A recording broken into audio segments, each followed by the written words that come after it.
Jeff is here.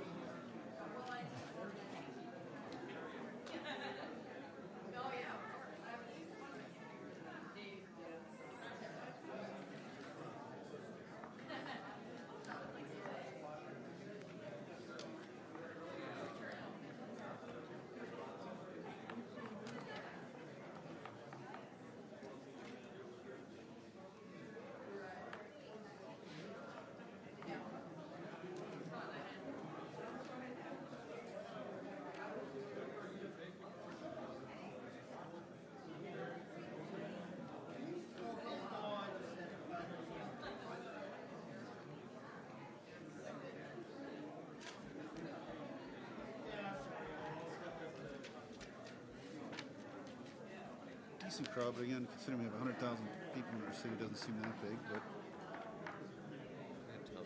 Yeah. Try to keep their comments to like 2 minutes. I'm sorry? You tell people to really try to keep their comments to like a 3-minute limit or something. Yep. city attorney says, let's get this show on the road. Just in respect that we get everybody the chance to talk tonight, it'd be a good way to do it. So city attorney and official timekeeper, perfect. I assume that is that synced to the atomic clock? Is that okay? Perfect.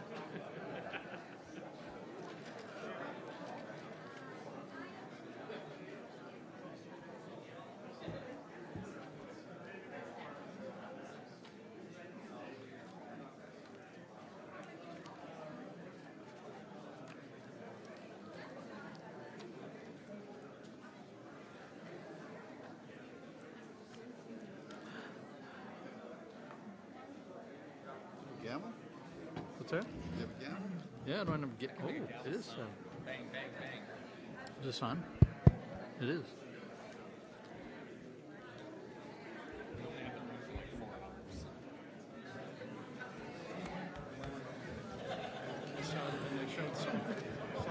Good evening. Good evening. We'll get started here. This is a recessed meeting of the Rochester City Council. With that in mind, we only have one item of business this evening, and that will be the public hearing related to the DMC development plan. Mr. President, would you note the quorum is present?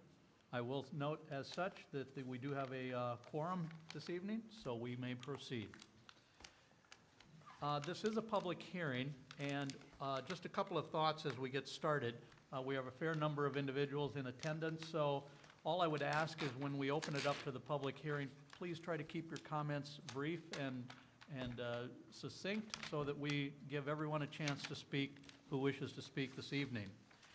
To begin with, though, I believe we'll ask staff. They have a little bit of a background just to kind of set the stage for what we're talking about this evening and the decisions ahead of us. Mr. Newman? Thank you, Mr. Council President, members of the council, mayor, members of the public. A couple of weeks ago, the council president tasked me with the job of briefly summarizing the 695-page DMC development plan, so we'll try our best. One of the things we need to keep in mind is the DMC development plan is an economic development strategy, guideline, and framework to develop Rochester as the world's premier destination medical center. This whole plan is intended to happen over 20 years or so. It will not happen overnight. The city's experienced fast growth from 1970 at least to today.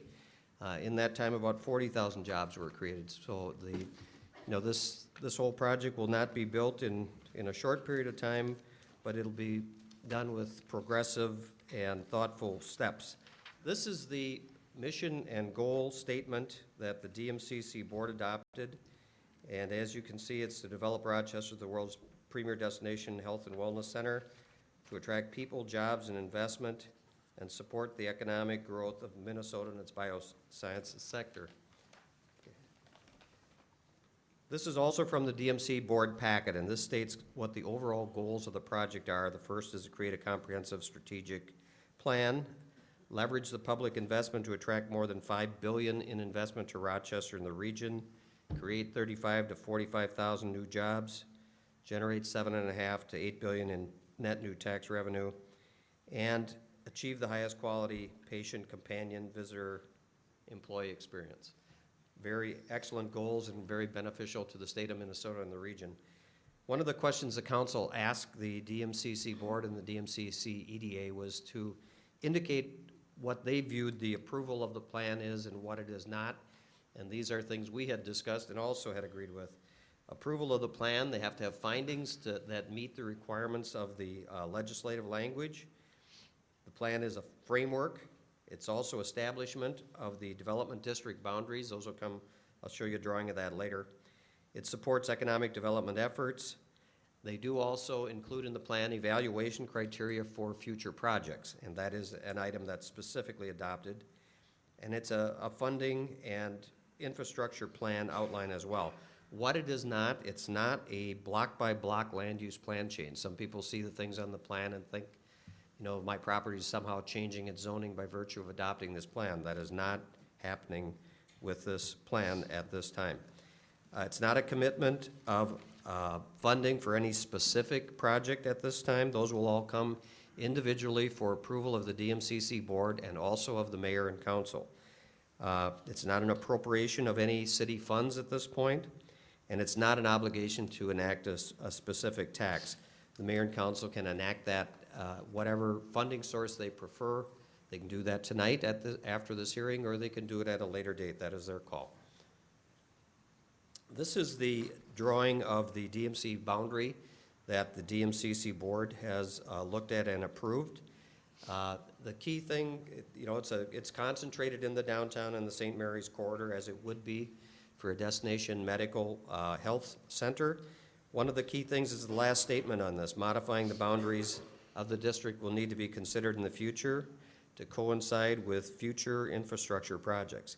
This boundary can be modified by a vote of the DMCC board and also would be approved by the city council. The next map is probably the most famous page in the document. It shows the different areas and all the conceptual plans that you've seen. I'm not going to spend a lot of time on this. There's the Central Station, the heart of the city area, downtown waterfront, Discovery Square, UMR Recreation, and St. Mary's Place. And those have been discussed in a lot of other venues, so I won't go into that here. The biggest issue, I think, in the plan that comes up is finding a transportation, transit, and parking solution. And this, I think, was one of the more interesting graphs in the plan, where they show that currently in Rochester today, in the pink on the fourth from the, as you're looking at it, the left, there's already 36,000 employees in downtown Rochester. We currently have about 17,000 parking spaces in downtown Rochester, provided by Mayo, other private partners, and the city has quite a number of spaces as well. And you can see on the bottom there's Buffalo and Kansas City, Salt Lake City, New Orleans, Milwaukee, Madison, all cities a lot larger than Rochester and a lot larger than we're projected to be, even with the growth of 50,000 people. But as you can see on the right side, we would have 66,000 people working in the downtown if the project proceeds as we're planning and as the growth occurs as it's planning.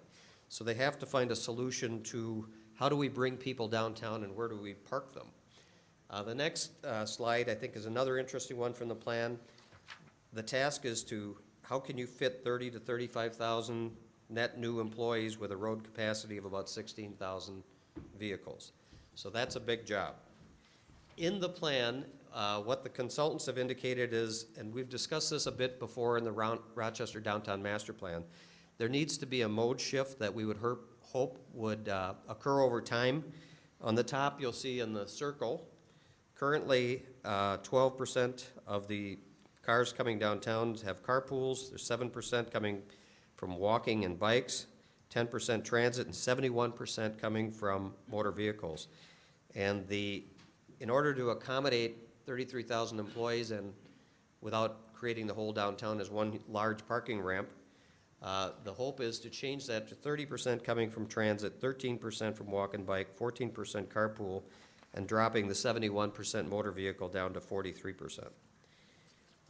Who's assumed to come downtown and continue driving downtown? In the plan, and this is a slide from the DMC development plan, it's patients, visitors, retail and restaurant customers for 50% of the commuters. The shifts and the people that won't be coming downtown if this mode shift occurs are peak period commuters, long-term visitors, people looking for cheaper parking, and I would add on the bottom, downtown employees are hoped to switch over, a lot of them, to transit or to park in remote lots and come in a different fashion. The last slide, I believe that I on this is the overall transit goals are to bring 23 to 30% of the workforce downtown by 2035. Connect the downtown districts into a park once system with frequent pedestrian-oriented downtown circulator, create a world-class place for regional transit arrival and departure. Now, one of the things, and the consultants did an excellent job of studying the transit and parking system potential projects and the current situation. They also pointed out that, and our staff on ROCOG and Planning Department have pointed out often, in order to do major transit improvements with federal funds, you have to do a very detailed study that analyzes all the different alternatives. There's no leap at this point to saying the solution is a streetcar, but it is one of the options, and there's many options to look at.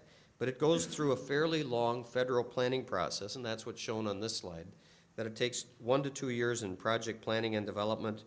There's another year to year and a half in preliminary engineering and environmental review, 1 to 1.5 years in final design, and then finally 2 years of construction. So the whole period, if we get into a mode that seeks federal transit funding, would be 5 to 7 years. So I think, and also one of the biggest financial issues in the plan is parking and transit. The estimated cost for parking that's shown in the plan is about $715 million because it's building 22,000 structured parking spaces to accommodate 17,000 new parkers. And the reason the number is higher is because some of the sites are current parking lots that you'll be putting new parking ramps or structures on, and under a different system, what they hope to do to a system of shared parking rather than, individual parking serving one use. The other large cost, transit and transportation costs, are in the neighborhood of $500 million. So that's a very large cost. And as we've pointed out in our comments, which are in the informational section, the costs are high.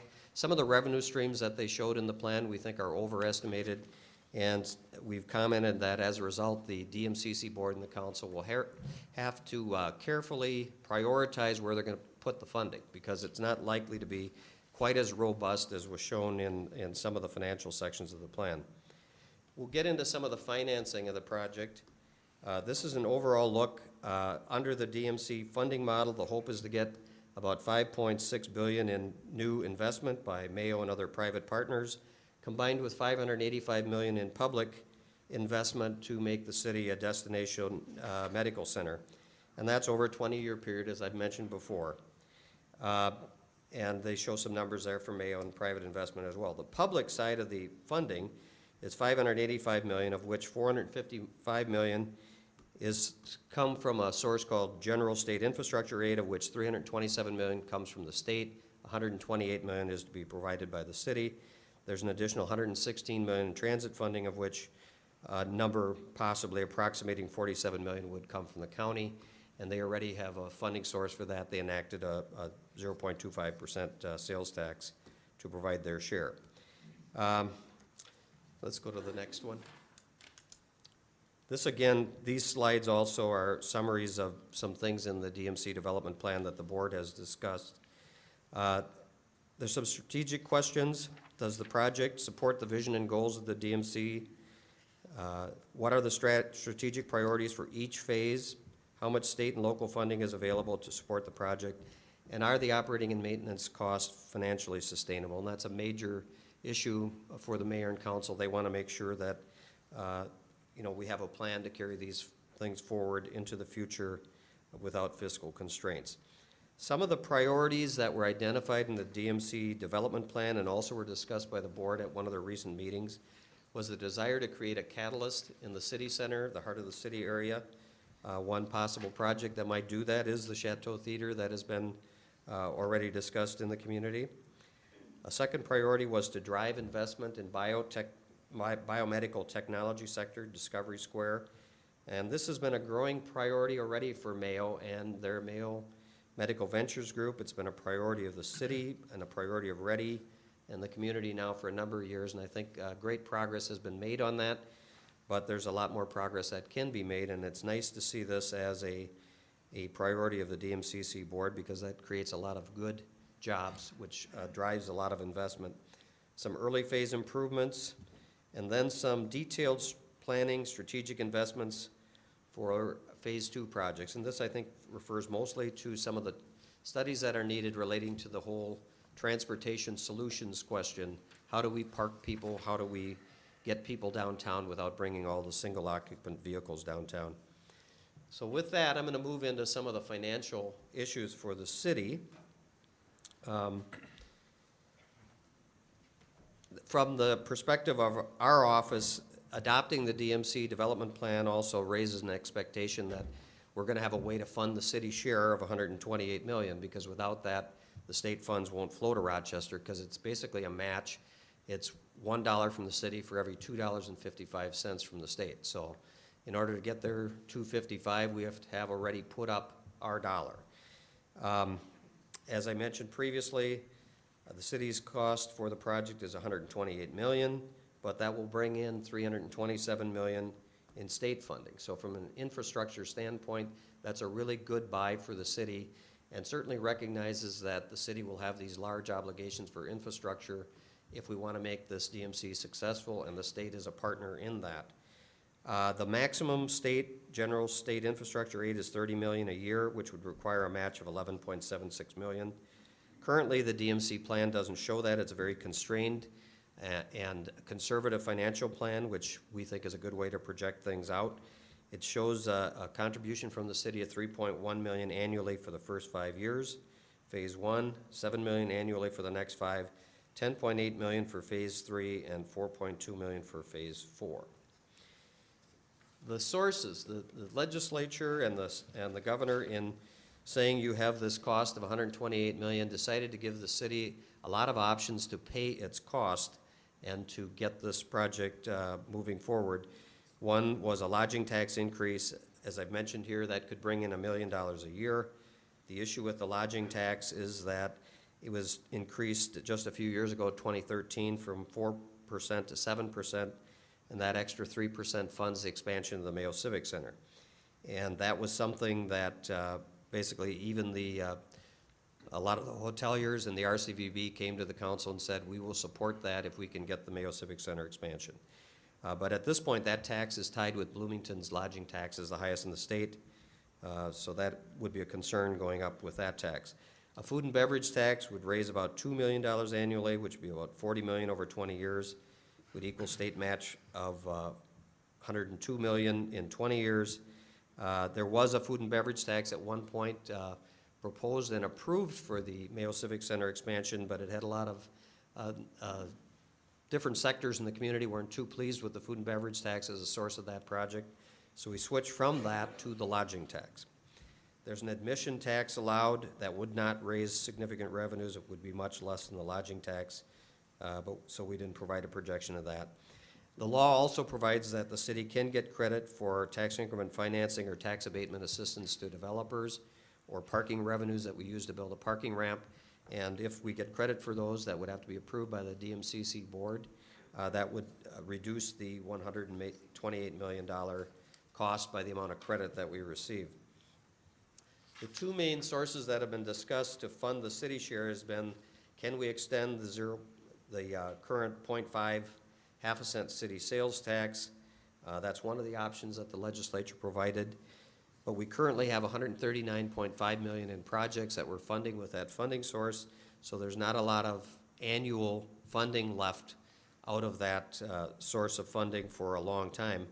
As we've indicated, we've had our financial consultant Springstead do a computer run, and they indicated that it would raise about $9 million total until 2034, and then after that it would bump up to $10 million a year. So it provides a great funding source, but it's 18 years out, which doesn't do much for moving the DMCC project forward.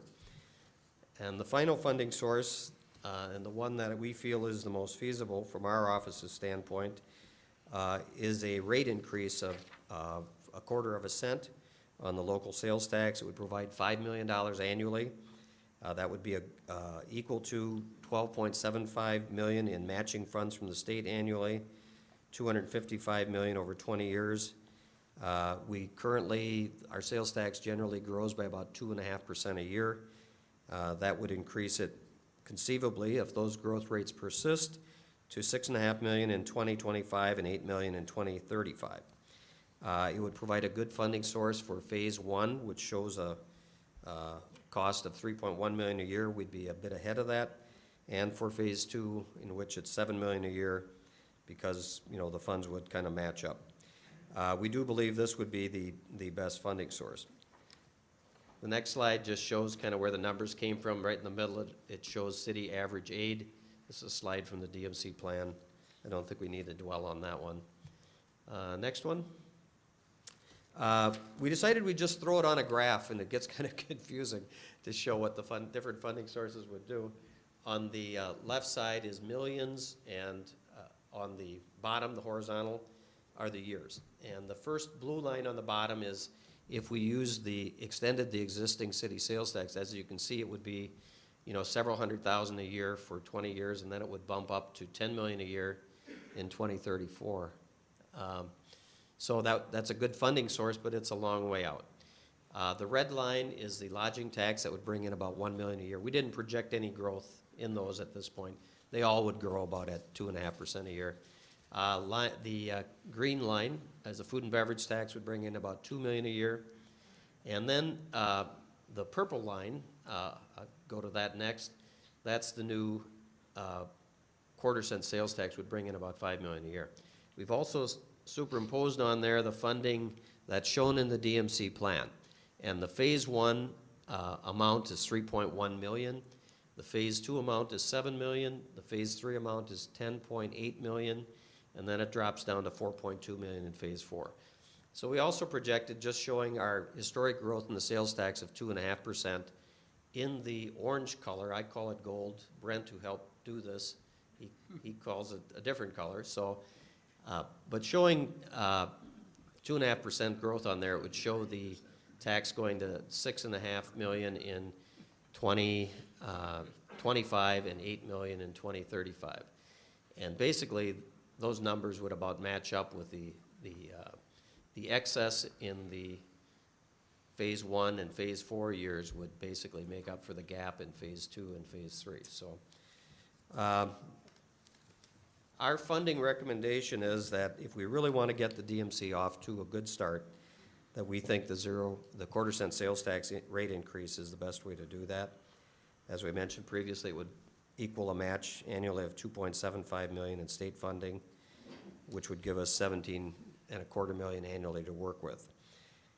It is the only one of the optional funding sources that would provide the funding needed for Phases 1 and 2 from the get-go.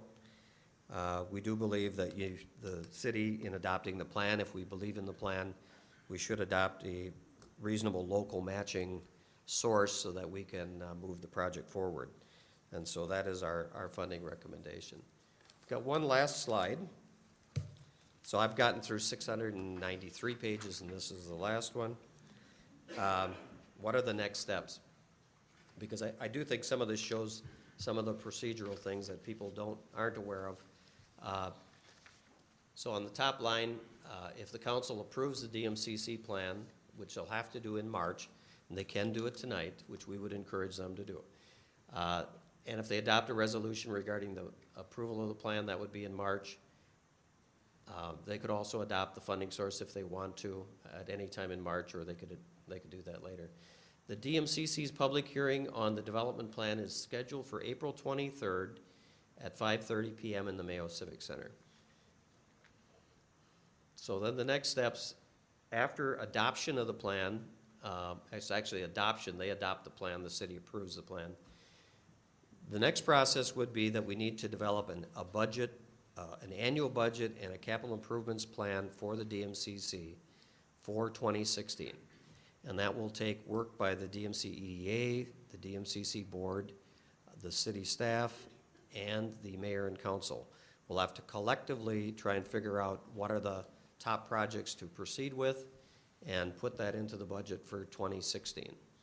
The DMCC board is charged under an agreement we have with them to submit their budget to the city in September, and then the city will consider that in their annual budget approval process in December of the year. Did I say December for the DMCC? Theirs is September. The council's is December. Also during 2015, I think a lot of work will occur on what is the plan for moving some of the planning items forward. And there also can work that can start on private projects. Private projects that can still occur in downtown using some of the tools that the city has already historically used. And they would also, in this case, they'd follow a process where they'd have involvement and review by both the DMCC board and the mayor and city council. But those projects will also, you'll see some of those proceed in 2016. So that's a summary to give some background on the plan. All right, thank you.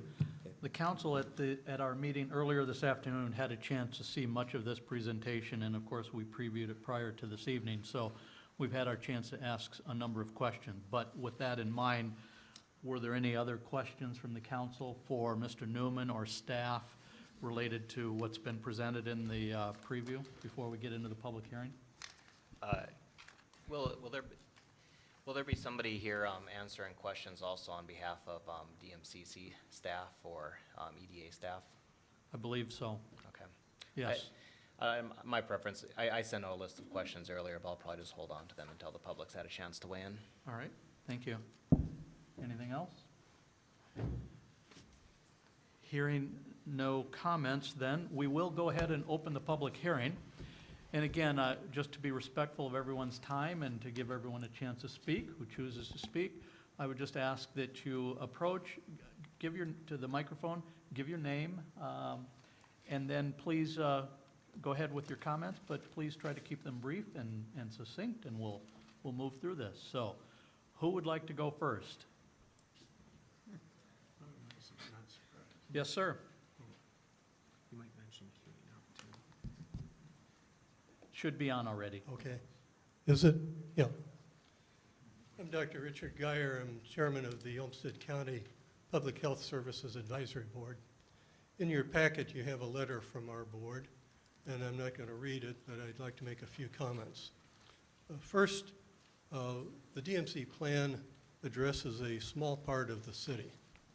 You're going to be dealing with most of the people that are working down there and where they're living, how they're moving around. And you're going to have lots of decisions to make over the next few years.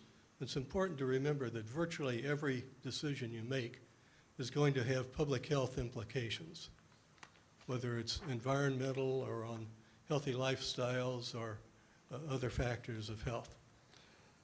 With that in mind, we have three particularly recommendations. One is to work and leverage and align existing work that we already have, the Community Health Improvement Plan, the Statewide Health Improvement Plan, Healthy Living Rochester, Rochester Healthy Community Partnerships, and so on. Second is to include the social determinants of health as housing, education, income, transportation, and others as key factors when you evaluate development proposals and future measures for health status improvement.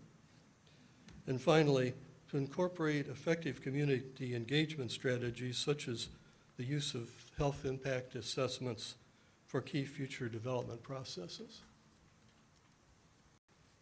All right. Thank you. Thank you, sir.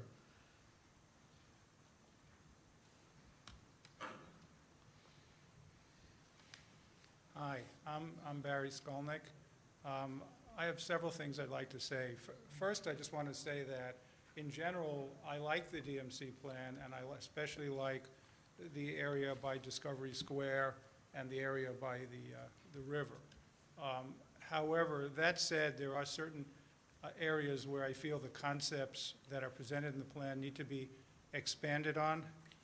I'm now also the chair of the Citizens Advisory on Transit that we have under the mayor. And we passed a resolution last week, and what it says is Whereas the Citizens Advisory on Transit is a committee of citizens appointed by the mayor and Common Council of Rochester to advise on the development of public transportation in our community, and whereas the Citizens Advisory on Transit recognizes that the Destination Medical Center plan should provide a roadmap for the future development of downtown Rochester, and that public transportation is an important element of the DMC plan. Therefore, after consideration of the public transportation elements of the DMC plan, the advisory has identified the following issues and concerns. The proposed relocation of the downtown bus stop from its current location on 2nd Street Southwest to the 3rd and 4th Avenue Southwest corridor, as well as the use of Central Park Station for city buses, is not acceptable. The proposed 3rd and 4th Avenue location conflicts with the ingress and egress of Mayo's primary patient parking ramps and other loading activity associated with the Gonder and Charlton buildings. Either of these proposed locations would increase the walking distance and complicate the transfer between buses for riders and moves the transit a further distance from the downtown core. Further study is required on how the transit component will impact people with disabilities. We believe this needs to be addressed more fully. The DMC plan does not address the movements and delivery of goods to service the downtown, which without accommodation will increase congestion and impede public transit vehicles. This doesn't mean that changes are not needed in Rochester, but it just means, I think, that we need to have a little more attention to some of the details that I've described. In addition to the issues with transit, I know that what's being presented here is conceptual. However, the issue with the library, by the way, what I'm saying now has nothing to do with my role as obviously as being chair of the transit committee, but as my own personal beliefs. As a roadmap for the future, the library needs to be on the map in the downtown, not just as a footnote in the text. Imagine if the government center or the Gonder buildings were left off the map. We need to show this, even in concept. I mean, just to leave it off is sort of like a sign that the roadmap isn't complete. I believe that we need to meet more than just minimum ADA standards for people with disabilities. We need to be a model for the United States, to be a city that's for the frail and for people with disabilities. And this is an important concept. It's a concept that I feel is not actually in the current list of important concepts. That it's not just about transportation and movement. This isn't Portland. This is a city that is going to be one of the best medical destinations in the world, and I feel we have to do more to make sure we accommodate the frail, disabled, and people who are sick. We need to be a city that's winterized. We really haven't really dealt with that in a lot of these concepts. Like a number of you know, I've mentioned before about heated sidewalks. It's not just about heated sidewalks. It's about what happens on days like we just had yesterday. Are we doing enough to make sure that the people of Rochester are going to have enhancements to sort of make their life in the winter more pleasant, and also for our visitors? I think that's a very important concept that is not fully developed enough in the plan.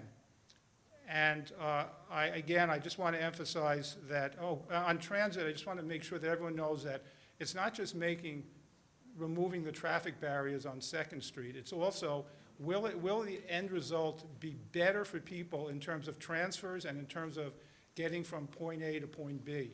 Will it add time to their ride, or will it decrease time to their ride?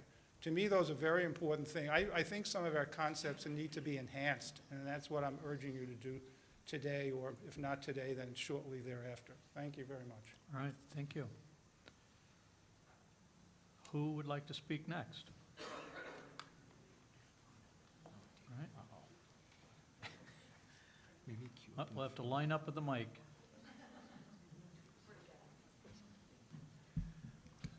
Hello, thank you.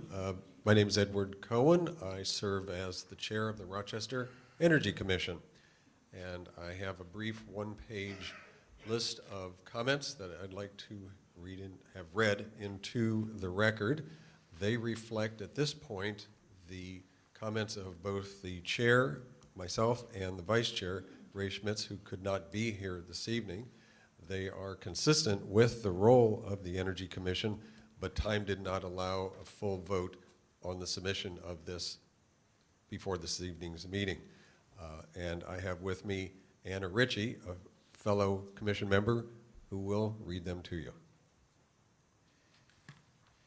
Thank you. As the council reviews the proposed plans for the future of downtown Rochester, we, the chair and vice chair of the Rochester Energy Commission, encourage you to integrate to the greatest extent possible sustainable, forward-looking features and practices. The DMC plan must create a vision for a city that will attract and retain the workers we will need. It must also ensure that we are prepared and resilient to face whatever comes our way. Our high-level recommendations include create a shared district heating loop system, follow the planner's recommendations, build and leading building standards, emphasize natural shading of walking and gathering areas, incorporate modern telecommunication cabling as infrastructures are upgraded, ensure that there is staff to champion and advance both public and private goals. We share your hopes for a bright future for Rochester. With a course guided by proven best practices and sustainable design, Rochester will be the destination we all want to visit, live, and work in. Any questions? Thank you. Thank you. I can leave copies With the city clerk over to your right.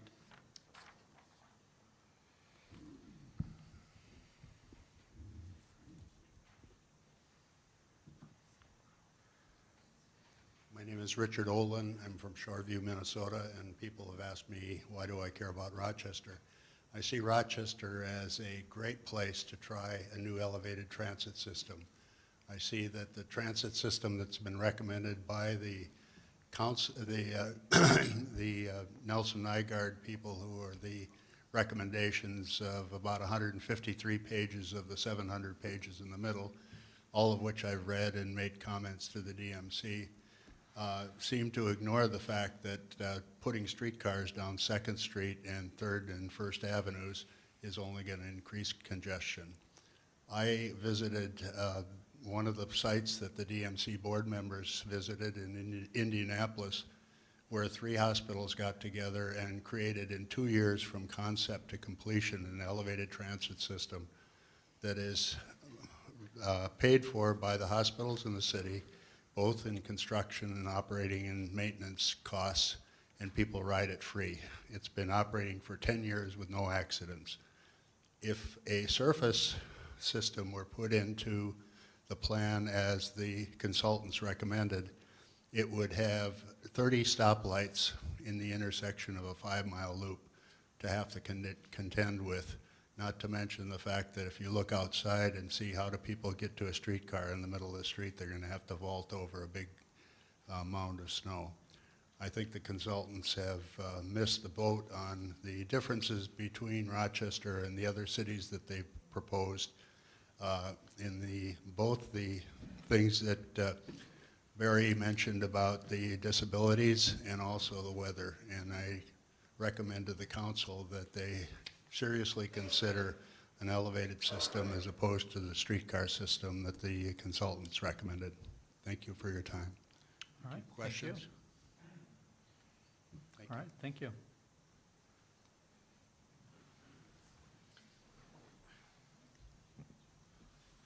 My name is Nancy Slocum, and I've spoken many times before this group as well as for the HPC and for the planning and zoning. I do want to say hooray for you guys for the chateau. I think this is just a major step forward, and it has a lot to do with DMC, but it also has a lot to do with the people of Rochester, and I really appreciate that gesture that may or may not take place, but I think probably it will. I also want to second what the previous speakers have said. Barry's business about ADA compliance. You know, I've got a problem with my hip right now. It's a temporary thing, but I can't park in a coveted spot, so it's a long way to walk in here. And I just also lived for quite a while in Berkeley, California.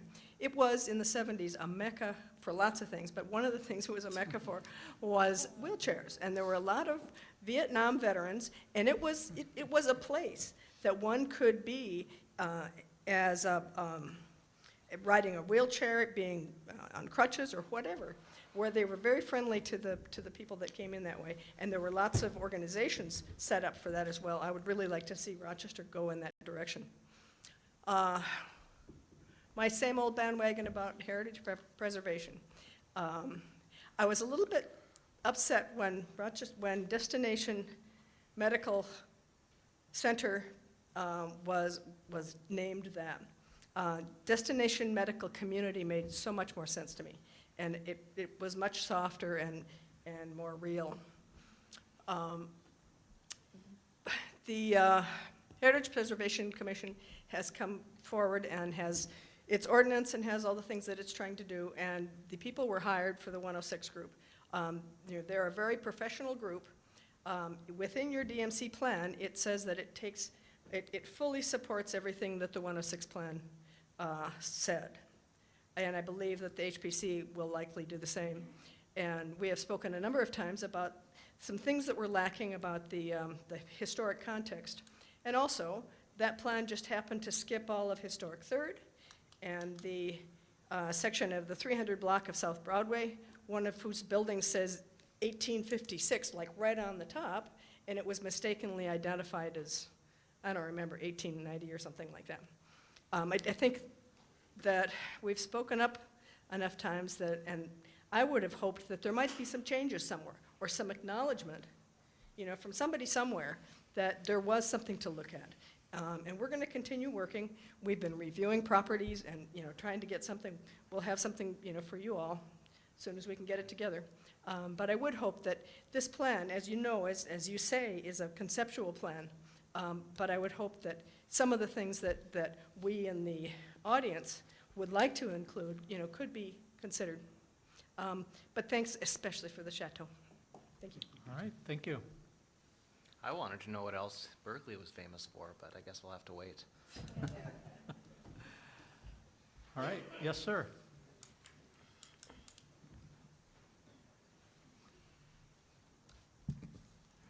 Good evening. My name's Jan Tronson.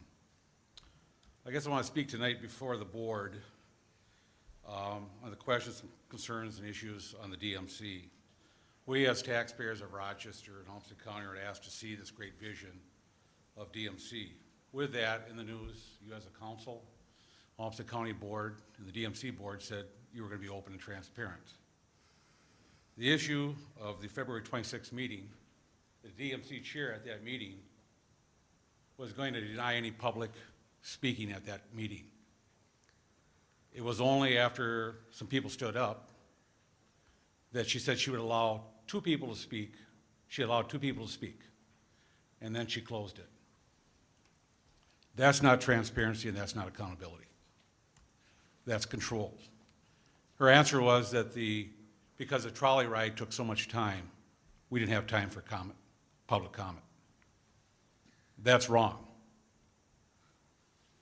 If that's how this is all going to start out with at the ground level, how is it going to go further?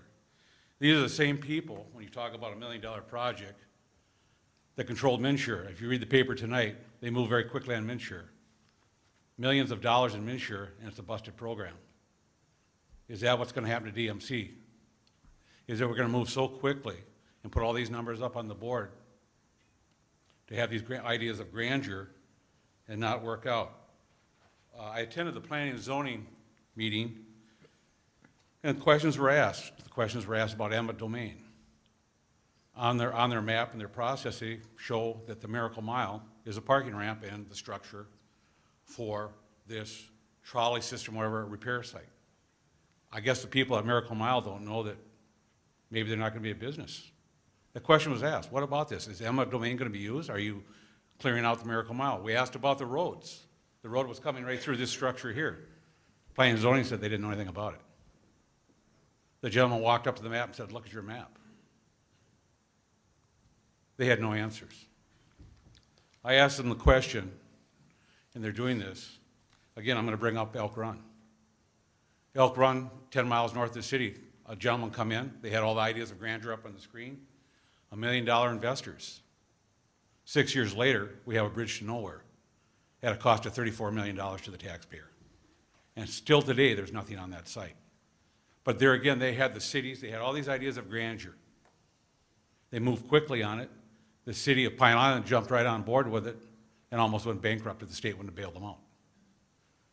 I'm not about stopping any growth. I think it's wonderful to have growth, but I think we need to do it in such a manner that when the planning and zoning can't even answer some simple questions. That night, they were more concerned at that meeting about hiring more staff for the planning and zoning so that they could need more staff. They tried for probably 45 minutes, a motion to add more staff. That's adding more government, growing government. They looked at it and they just passed it on. They said, well, I guess city council will have to deal with that. 400 pages. That's troubling to me. When I asked them, have you received any plans from the Mayo Clinic? Have they showed you anything? Brought anything forward? What buildings they're going to build? How many people they're going to hire? I got no answer. That's troubling to me because they're the ones behind this program that want to grow Rochester. Where are the private investors? In the news right now, we're talking a lot about the zip rail. The county did not attend the meeting out on zip rail. Zip rail is part of DMC. No matter how you look at it, they both come together. Now they're trying to kind of separate it out. The county commissioners met behind closed doors with a group. Again, no transparency in county. They say they have private investors. Again, why do they have to hide behind closed doors? It's in the paper, folks. They had to make, with the representative of Farmington, they had to make a deal that no money, private money, be spent in the zip rail because it's getting too much news. So again, you folks, I applaud for buying the $6 million theater, Chateau Theater, but I attended a month ago meeting, you said we couldn't hire 2 police officers. And that we would have to weigh what some roads in Rochester wouldn't get overlays because you want the stealth tax, that dollar tax on my gas bill. But you come up with $6 million to buy a theater. So I guess a theater isn't really infrastructure.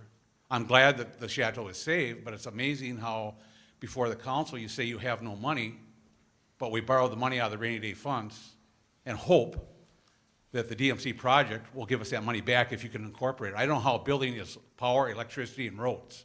That to me is infrastructure. Have you people thought anything about catastrophes coming down through the city as we spend all this money? If something happens. Where's all the money coming? We're all doing just a little circle of Rochester. We're concentrating all these millions of dollars in this little circle. I don't think it's been well thought out. Tonight, I know you're going to approve it. This is going to go through, but folks, by doing this, the ideas in the paper and everything else, when you talk about San Francisco, the drawings of New York, you go to Cleveland, these are billion-dollar communities. Millions of people live in those communities. Rochester's 120,000. That's a huge difference, 120, do the math, versus a million. We don't have the tax structure. All you can do is look on TV. Homes, a studio out in San Francisco, $200,000. $1 million homes. And you're trying to bring that down here. So again, you bought the theater, and what I hear from you folks is on the things tonight is how much money is Rochester going to spend? So government's going to spend this money because I don't see the private investors. I see this as another Elk Run, another Jewel in Lake City, because things are moving way too fast. And everyone wants it done immediately. By doing that, it could fail and cost us all. Thank you. All right, thank you. Who's next? Yes, ma'am. Hi, I'm Carol Fishbune.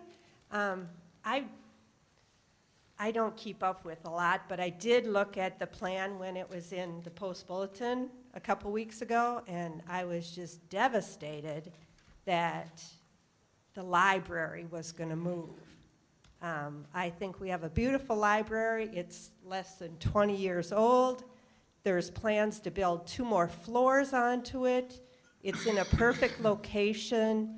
And the reason I see it's getting torn down is because you want to put in a reflective pond, which is right next to the river. You know, it's more water next to a river, and if you say, well, you know, people have said to me, well, the birds poop in the river. Well, they're going to poop in that pond too. So I think we should save the library where it is. All right, thank you. As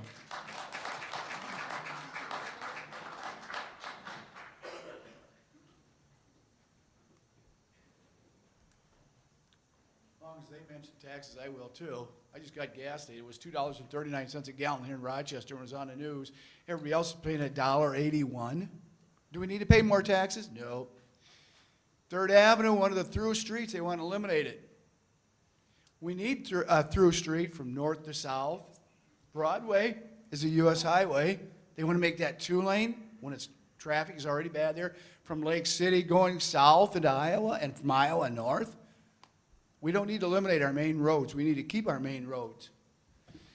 And Civic Center Drive is one of the only roads that comes into Rochester. You want to eliminate that too? Common sense. We need them. We don't need to eliminate them. We need them roads coming into town just to bring people in and get people through town. If there's a robbery in north end of town, the police are in the south side of town, they're not going to get there in time without going clear over to 52. It's not going to happen. We don't need to build another police station. We may have 2 police stations when this city is not big enough for 2. What Could was you your give name us again? your name? We need you. Go in the mic, please. Don Walterman. All right, thank you. All right, who'd like to speak next? My name is Dave Beal. I live at 2525 25th Avenue Northwest in Rochester. I'd like to speak to 3 items related to the proposal that you're considering. The first is I'd also would ask your serious consideration and incorporation of the recommendations in the letter from the Olmsted County Public Health Services Advisory Board, especially those related to leveraging existing work that's going on in the community, the inclusion of social determinants of health in future developments, and incorporating some sound community engagement strategies like health impact assessments on major projects. And though it isn't in the letter, since poverty is a major determinant of health, that you might also take a look at poverty impact statements as you look at major developments. Related directly to the plan, in Volume 1, Section 3.3 and pages 9 to 11 in the current draft is a set of policy considerations offered by the planners of suggesting policies that may need to be addressed as the plan is implemented. I hope that you'll take those policy considerations seriously and incorporate those in your work going forward, and also that harness the existing efforts and the civic energy that already exist around many of these recommendations, like policies like affordable housing, historic preservation, workforce development, arts, culture, and public amenities. Secondly, in terms of the plan itself, again in Volume 1, Section 2.4 on page 15, is a short but I think an important section on metrics, measurements, and ongoing reporting that lay out a series of suggested metrics for assessing the successes and challenges of the project. And these performance metrics are offered. They're not detailed, but they're offered as metrics to help measure that progress. Right now, those metrics only include economic and business metrics, and though they're important, they're not in and of themselves, I think, sufficient to assess the success and challenges of all 8 of the core areas or the 5 user experience goals contained in the plan. These address broader quality of life issues, and I think to assess how we're doing, we need also to provide metrics for those. A good model, if you want to look at one, might be the Jacksonville Quality of Life Report, the longest running report of its kind. It's issued by the Jacksonville Community Community Coalition Incorporated in Jacksonville, Florida, where there is also a Mayo Clinic campus. This year is their 30th annual report on a broad series of quality of life metrics that I think reflect many of the core areas in the user experiences in the plan. It might be something to look at. In the new mission adopted by the DMCC board, they aspire to Rochester, and I would certainly share that aspiration, becoming America's city for health. I think it's important, and I think you understand that that's not going to be realized in the concepts that we have, or even in the buildings that go up and the buildings that come down and the streets that get paved. That's going to be realized, I think, in the ordinances, the policies, and the procedures that the council adopts for the governance of our city and for the operation of these projects. And I hope that you'll look to these three areas, the letter from the public health, the policy considerations, and these metrics in guiding and developing those policies. Thank you. All right, thank you. Yes, sir. John Kriesel. I own a commercial building in Rochester, Minnesota, and I live in Haverhill. I appreciate what Mr. Beal, and he's changing my initial thoughts of what I wanted to say when he said City of Health. I want to sit back and think about our community and what our community offers. Our community offers hope to so many people. It's not only those people that come to the city of Rochester from the medical standpoint, but those that come here for the quality of life, that we want to get the right people to come here so that we can continue on that mission statement of City of Health. It makes me think about water usage. It makes me think of us living in a valley, and it makes me think of our power plant that now is burning natural gas, which is good, and it's going to operate until 2025. Our waste-to-energy facility, Mayo's waste facility up on the top of the hill by the airport. So we're in a valley here, and I think of the people that come here for health. Living in a valley isn't so helpful with the particulate matter that settles in a valley. So along those lines, I would encourage the City Council and all the citizens of Rochester that live in our city to really take a close look at what that health is. It's sustainability for those people that work here. It's the sustainability of the resources of water. I'd hoped for years, starting back about 40 years ago with RPU, that we are at some point in time going to pay attention to gray water. I see no discussion yet as to how we utilize gray water. We continue to use drinking water, even in our toilets, for everything, and then process it.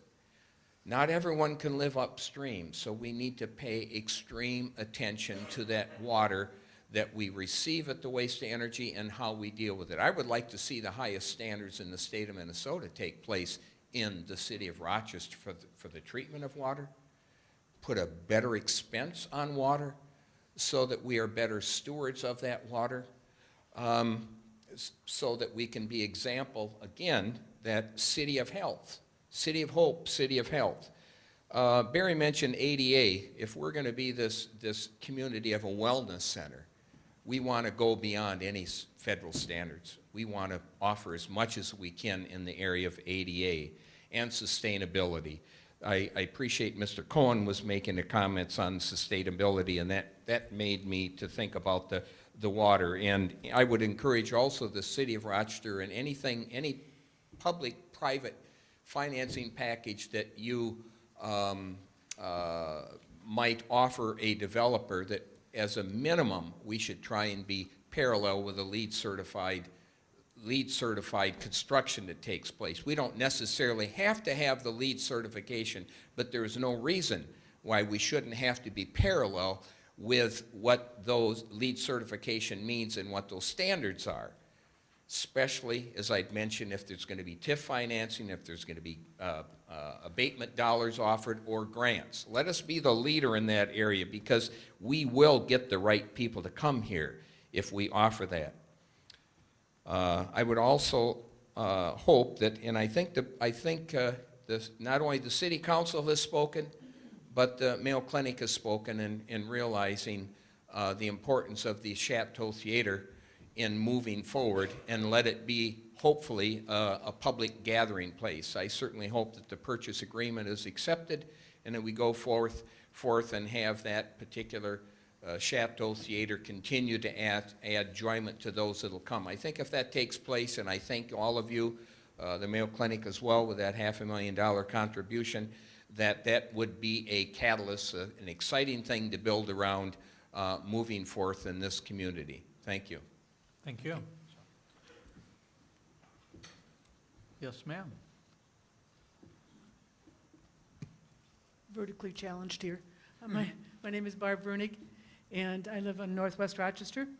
And I sent to Mr. Nicampian a copy of my 5 pages of notes on the DMC project and what my recommendations were, and he was going to share with the rest, but I just wanted to highlight a couple things that were on that. One in regard to my past experiences was as an administrator of a home care program. We took care of a number of people in the hotels who were dismissed to their home, to outside of the hospital walls. Mayo Clinic, when it serves clients in this area, does a great job of diagnosing and treating, but once the monies for Medicare or other types of insurance are not available, they're dismissed to the outside to kind of fend for themselves, basically. They may be here for a long period of time and need to either stay in some sort of facility, whether it's, if they're not a transplant person, then they need to be in a hotel or some other transient type of housing. So I'm going to encourage you to make the hotels own up to having more of a healthcare status. All of the requirements, widened doors, lots of elevators, meal preparations in the rooms or something like that, and actual ability to be able to take care of someone in a hotel room. One person that we took care of when I was doing home care was from England. He came to get treatment here. He ended up paying for our services under a credit card because that was the only way he could get service, and he couldn't stay it was going to cost him twice as much to stay in the hospital, and he couldn't stay in the hospital any longer. So you have to be able to take care of the people that are here for longer than when they're hospitalized or in a clinic setting. They need physical care, and we need to create that infrastructure that's really not here right anymore as to caring for people outside of the hospital walls. Secondly, I wanted to say that I'm concerned about the loss of central towers. On the corridor, you know, the transportation corridor that you were talking about, the transit one going north and south. I asked this at the meeting that we had. What happened to Central Towers? It apparently has disappeared, kind of like the library. Central Towers is a high-rise for senior citizens, and I'm concerned that, you know, once again, we're kind of booting people who have needs outside of the downtown area. They're just being booted out in the interest of perhaps transportation. I'm also wanted to emphasize that I think that there's been there's almost like a two-pronged fork going on.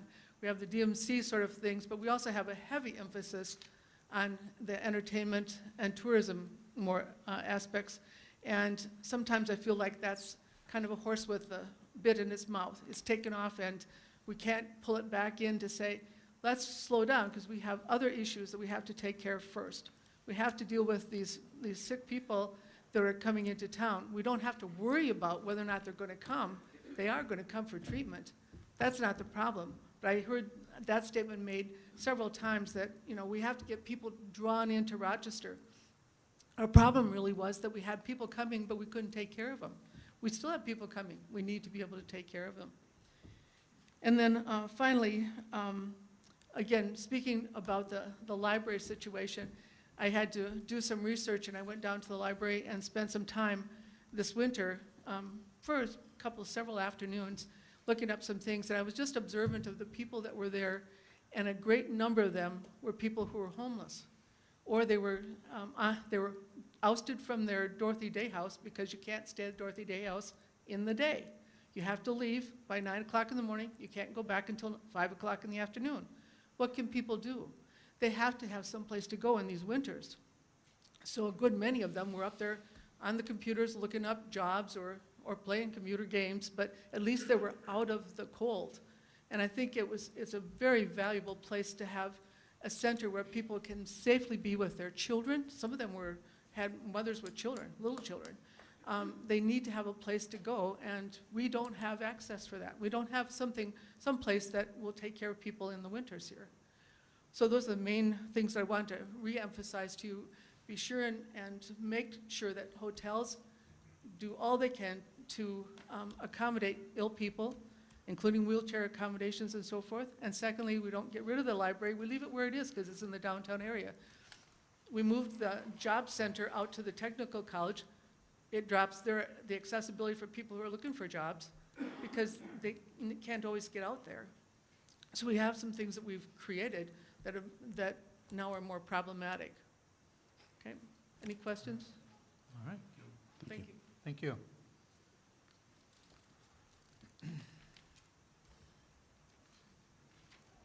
Yes, sir.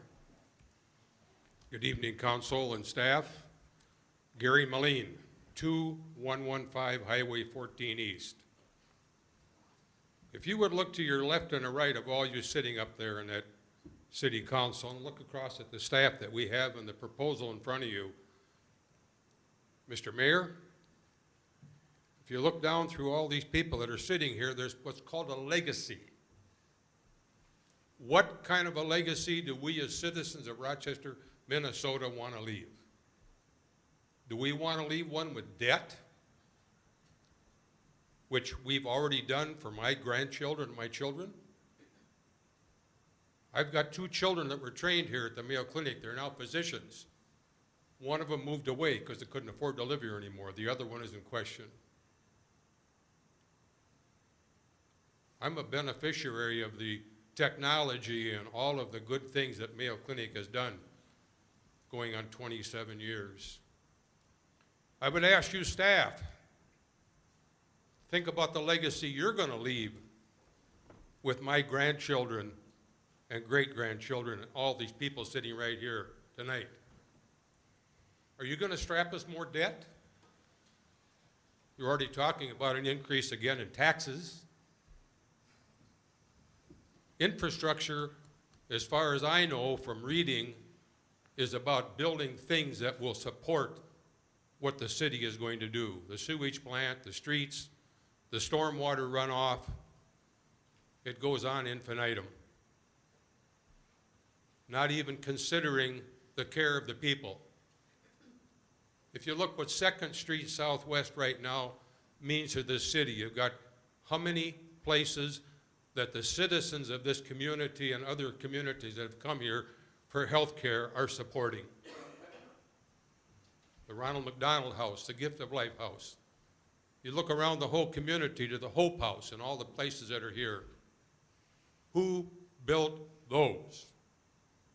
I would suggest it's not you and I with our tax dollars. It's the beneficiaries of those that came here for medical care. Let's not lose our focus. All right, thank you. Yes, ma'am. Hello, my name's Andrea Keepy. I live on 6th Avenue Southeast, actually 4 blocks from here. I'm with the local Rochester Area Sierra Club. I just have a few brief comments. First, generally, we are extremely thrilled by all of the land use, transit, biking, walking, sustainability portions of the plan. I think it's really going in a great direction, one that is going to sort of meet the needs of the younger generation coming up that frankly don't necessarily want to be in a car an hour and a half every day to get to work. They'd rather walk or bike or just be on the bus and read their phone or their magazine or whatever. And so I think that that is going to pay dividends not only in attracting the younger workforce that you need to staff up the Mayo Clinic and ancillary businesses in the coming years, but that is a much lower cost population to serve than trying to build the sewer, the roads out to meet those far-flung suburban needs. And frankly, you have a lot of that already. So the fact that you're doing this and addressing sustainability directly is wonderful, and we're very pleased with that. I have about 3 quick comments of areas we would urge you to look even farther forward.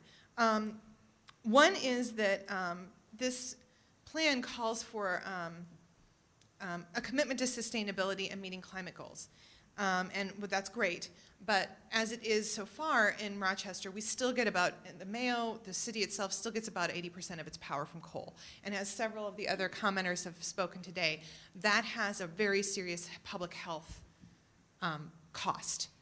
It literally causes respiratory diseases, the pollution from coal and other fossil fuels. And so I would just urge you to, right now in the current plan, it's sort of shaky, it's sort of left tenuous about how the city might move out of that and into cleaner sources of energy. And one way that you guys could do that is by setting a firm timeline, which does not currently exist in the plan, for how you might make that transition. Right now it's in sort of nebulous goal language, which is good, but it could be firmer. There is also in the plan, it calls for a 25% reduction in energy use, which as far as we can tell from looking at this and trying to figure out where that goal came from, we think it came from the old Clinton administration climate challenge.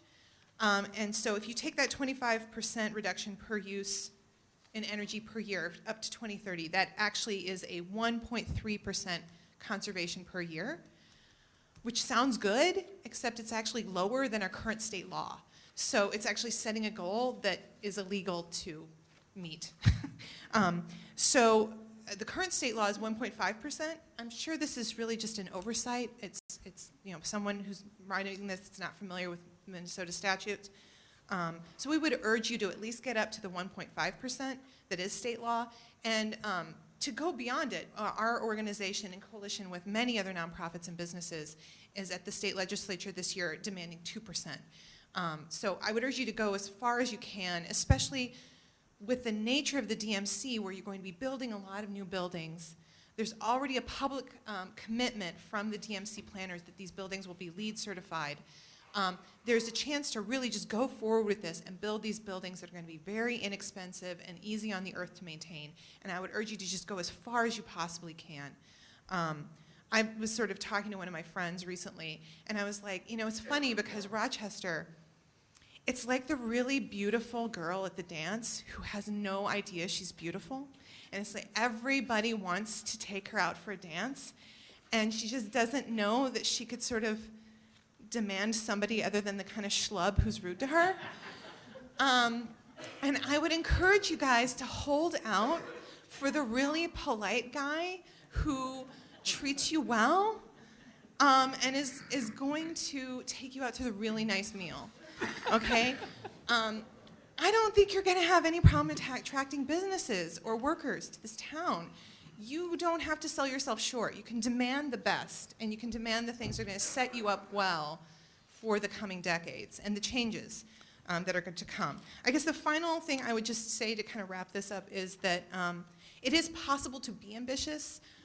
One of Mayo's rivals, Gunderson Lutheran down in Wisconsin, they set out in 2008 to be climate neutral, which, I mean, frankly sounds really ambitious. And you guys have probably heard this before. It's probably in your mind as you do the planning. They were able to achieve that goal within 6 years of setting it out as an institution. They are a climate neutral organization right now. And this is not only having benefits for the health and the morale of their employee in working in this wonderful facility that has clean energy and has a lot of energy conservation and daylighting measures that allows them to work in a wonderful environment, it's saving them piles and piles of money. And so it's a real win-win, and I think that's the kind of spirit that could take this already very good plan that makes a commitment to sustainability and just powers it home in a really aggressive way that's going to be good for this community. So that's my comments as a Sierra Club person. We will be submitting this formally with more detail in writing to you by the deadline. As just a person who lives in Rochester, not with Sierra Club, I love some of the comments earlier from some of the other commenters about making sure that affordable housing, senior housing, ADA compliant facilities are a big part of this plan. We want to make sure that we retain that vibe in Rochester, that this is a community for everyone and that is health focused. So thank you so much for your time and attention. I'll try to stop rambling and have a great evening. All right, thank you. Who are you calling a schlub? Who's next? Yes, sir. Ladies and gentlemen of the council, good evening. My name is Jordan Coffey, and I'm a proud homeowner in Northwest Rochester. And as I read through the DMC plan, and as I hear the wonderful conversation tonight, I actually can't help but be excited for what this means for our community. You know, what I hear from my fellow community members, what I hear from some public service members, is really what I think this plan is intended to do, which is to start the conversation, to provide some context to what we want to do with the city, to provide a vision. And in that way, I actually think some of the planners almost did us a disservice by giving us a 696-page document, because we can't help but think that that means that this is comprehensive, that this is meant to be the be-all and end-all. But rather, you know, as I hear some of these detailed conversations that I think are just fantastic, I think that that's exactly what this was meant to do. It was meant to provide a vision, a framework. It's meant to provide context. And from that, we can work forward and kind of fill in some of these details. We can decide what we want it to look like. So I really appreciate the concept of a legacy, because I think that's really important to think about.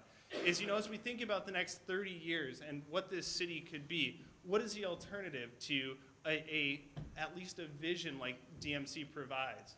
You know, is an organic growth method really going to provide a better option?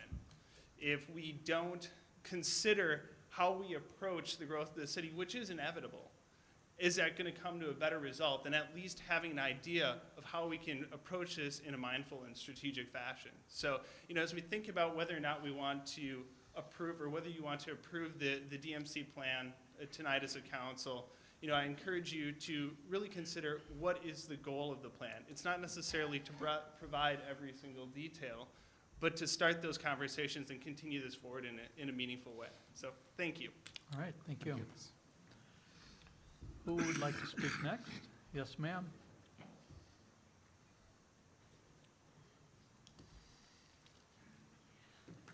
Hello, my name is Sherry Driscoll. I just have a quick comment. I appreciate the comments that have gone before regarding accessibility for those with disabilities, but I'd also just like to call out another special population that I haven't heard mentioned yet, and that's children. We know that Rochester is comprised of about 25% kids under the age of 18. We know that Mayo's population of patients is about 13% children. We know that families that come to Mayo bring their kids. We know that those that we want to recruit and retain often are of young families. And so as we think about all the different areas in Rochester and in the DMC that we're planning, let's just make sure that we're mindful of how's a child going to fit in, how's a 2-year-old going to fit in, how's a 10-year-old going to fit in, how's the 16-year-old going to fit in, so that we truly can make it inclusive. Thank you. All right, thank you. Who else would like to speak? Yes, sir.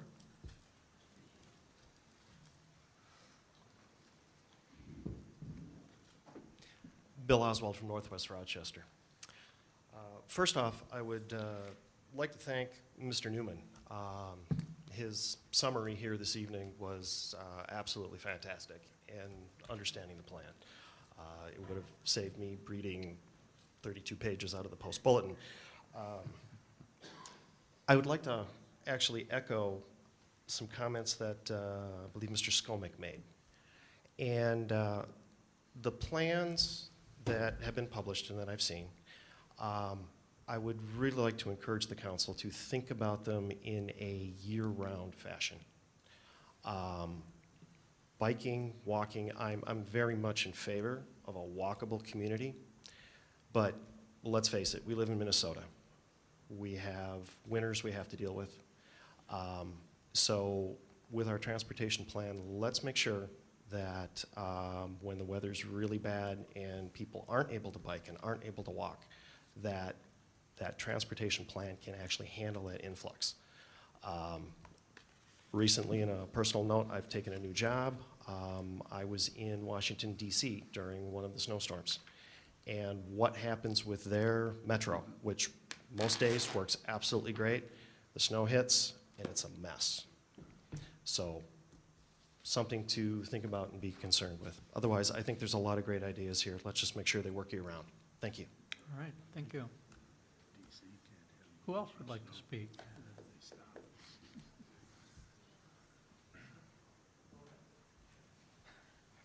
I'm Tony Smithson. I live 18th Avenue Southwest.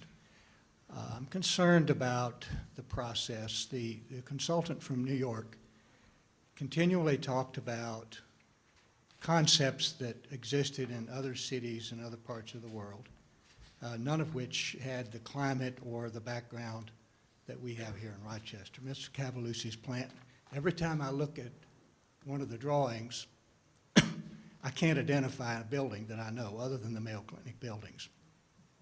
My favorite restaurant, gone.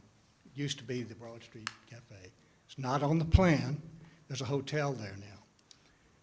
The library, I want to say again, I will judge this plan by whether that library stays or goes. It's a beautiful library. People use it. People need a place of repose, a place they can stay. I would say they could add a coffee shop, but we need to save that.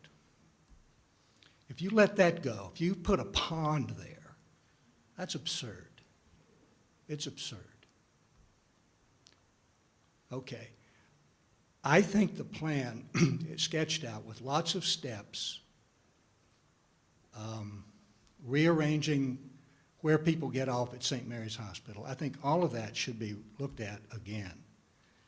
You need to ask the people who come here, who bring their families here. I spent my career, my 30-year career, taking care of families with children here for medical care. The Ronald McDonald House is what makes their life livable here for people who have to stay for a while. We need to think about children. Consult with the child life people at St. Mary's about all these public spaces that you're talking about. Will there be spaces for children? If you come in with a family of children and you don't have a place for the kids, well, you know what happens. You know, if you have kids. I'm just saying, you got to step back.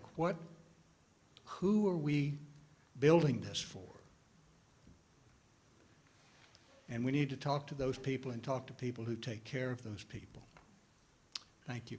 All right, thank you. Yes, ma'am. Cindy Mavis. It's no secret, I was a huge opponent to the city sales tax extension in 2012. I formed a committee. I fought against it. I went up to the legislation, and I testified against it. Testified against it because it was too big, it was too broad, and it was for too long. And I was very concerned that we were going to have projects that were going to come up, that we were going to need money for, and we were going to have already spent our city sales tax. No secret there. One of the projects, the original city sales tax, was for $160 million. There were two projects that I was able to work with legislators to get taken out of that.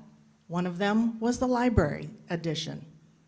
Now in 2012, that seemed to be a very big issue for our city, having a great library downtown. I am really sad to see now today that the library is not on our DMC plan. If it was so important that we were going to put a third floor on it in 2012, then it should be just as important now to make sure we're saving that library.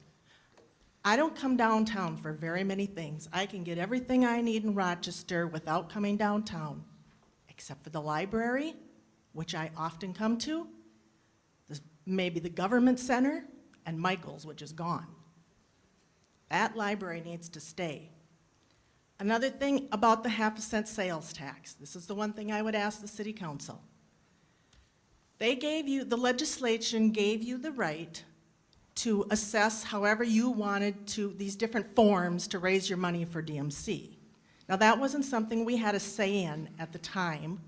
That went to the legislation and nobody knew they were going to come back that we had to pay all that extra money for DMC. And then they gave us these options. But before you decide, and I appreciate staff's work on this and their input on it, but like all decisions we make in the city, I would hope that you take public input on that and that you would at least have a public hearing before you go ahead and pass that half-cent city sales tax. I think the people in Rochester have a right to weigh in on which one of those proposals they would like to see, and I would just like to see you have the courtesy, give the citizens that courtesy before you just go ahead and pass that. I know that you can make amendments to things that you pass. So I would ask tonight that the DMC plan, you make a couple amendments to. One, you put in there that you absolutely will protect the Rochester Public Library. Second of all, I ask that you make sure that the DMC takes great priorities in adhering to the ADA regulations and going above and beyond and making sure that our seniors and handicapped people are looked out for in this project. Thank you. Just a point of clarification on that. All the public comments are very valuable, and everyone is listening to that, but the law does not allow us to amend the plan. Our only action is to approve or disapprove. You could send it back. That would be disproved, right?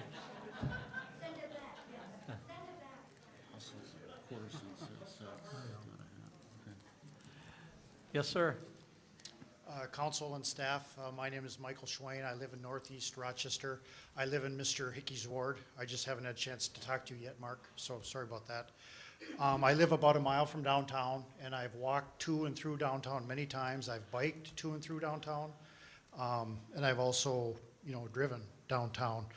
So I have just a few comments here. I have reviewed all the materials from the DMC plan, and I also specifically want to comment on the city planning and zoning, the minutes of the most recent meeting. And I feel that those minutes, I think that they were well written. They covered a lot of bases, and these are the minutes from February 20th, and it was written up by the Rochester Homestead Planning Department. So I would just strongly encourage the council to consider staff comments and staff input on this. And I feel that these were very well written. And when I read them, the gravity of the situation really kind of dawned on me, because they talked about the key issues of transportation, transit, and then they brought up the issues of cost. On the issues of cost, what I would like to say is, just because I'm a taxpayer in this city, please don't forget about the rest of us, the people that live here and work here and commute here. And so what I would ask is if you would consider in the future doing some kind of a study of the tax effects on the typical taxpayer. What I think about is even the taxes on my home and my property. Let's say if property values increase in Rochester, I'll be paying more tax. If we pass the sales tax, I'll be paying more tax. And I would ask you just to consider that, because it's in my mind. I don't have to live here. I can move somewhere else. Not that it matters, because my property would probably sell anyway. But please keep in mind all of us that live here. And that also relates to transportation. The ideas of the consultant to kind of dead-end Civic Center Drive in a transit facility, it's a unique idea because it gives a good bearing and weight to the transit facility, but to just dead-end Civic Center Drive is, it's ridiculous. And then to think that traffic is going to be rerouted to the north up to 5th Street, that I don't really think any part of that is a good idea. That's my own personal opinion. Also, the way the consultant in the traffic study shows traffic, the revised 3rd, 4th Avenue intersection at Civic Center, they show that nobody northbound can keep going northbound. They show all traffic having to turn left to go west on Civic Center Drive, unless I'm mistaken. My point there is that's not going to work. It's not going to work for those of us that live here. It's not going to work for all the people that use Civic Center Drive to get from west to east. And it's not going to work from a traffic perspective. Also, their analysis has shown that that intersection, the way they've configured it, would have a level of service E in 2040, which means a lot of delay, a lot of pollution from internal combustion engines. So what I'm asking is traffic study. We need to do much more study, and in the planning and zoning minutes, they talk about all the studies that need to be done. There's a lot of detail here, and that time has to be taken. And so I can, when we have other citizens talk about not jumping on the bandwagon too fast, not going for this, I feel in terms of costs, and I'll speak to Dale, we have to be cautious and we have to be conservative. That if my city council commits at any time to give more money to this project and to make the rest of us pay for it with taxes, you better think long and hard about it, because there's other needs in this community besides the DMC. The Mayo Clinic is a extraordinary organization. My daughter just did an art study, and it's just really fascinating to look at all the good things that have been done here. But the community is bigger than DMC.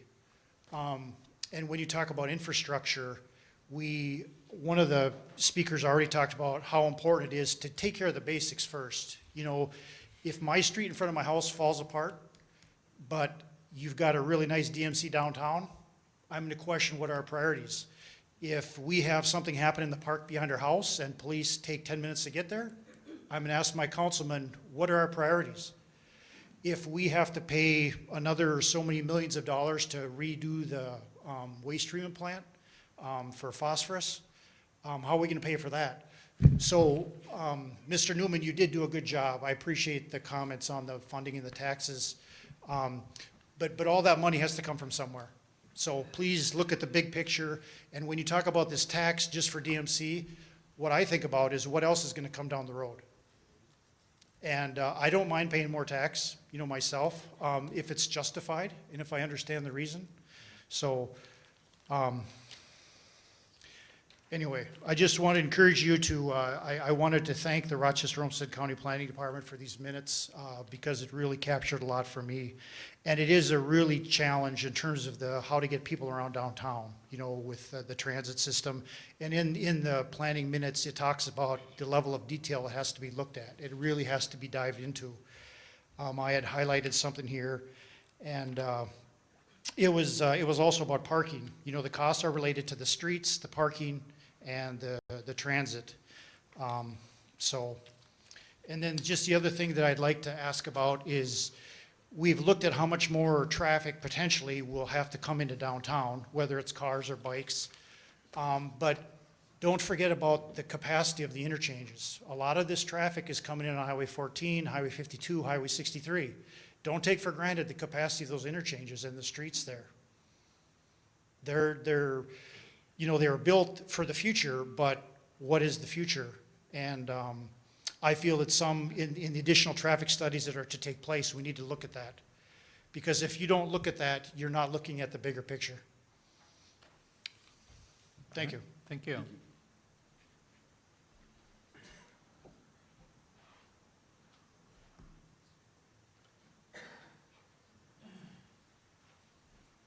I'm Marty Abs, and I actually am hoping you can answer a question for me. Can we ask for clarification?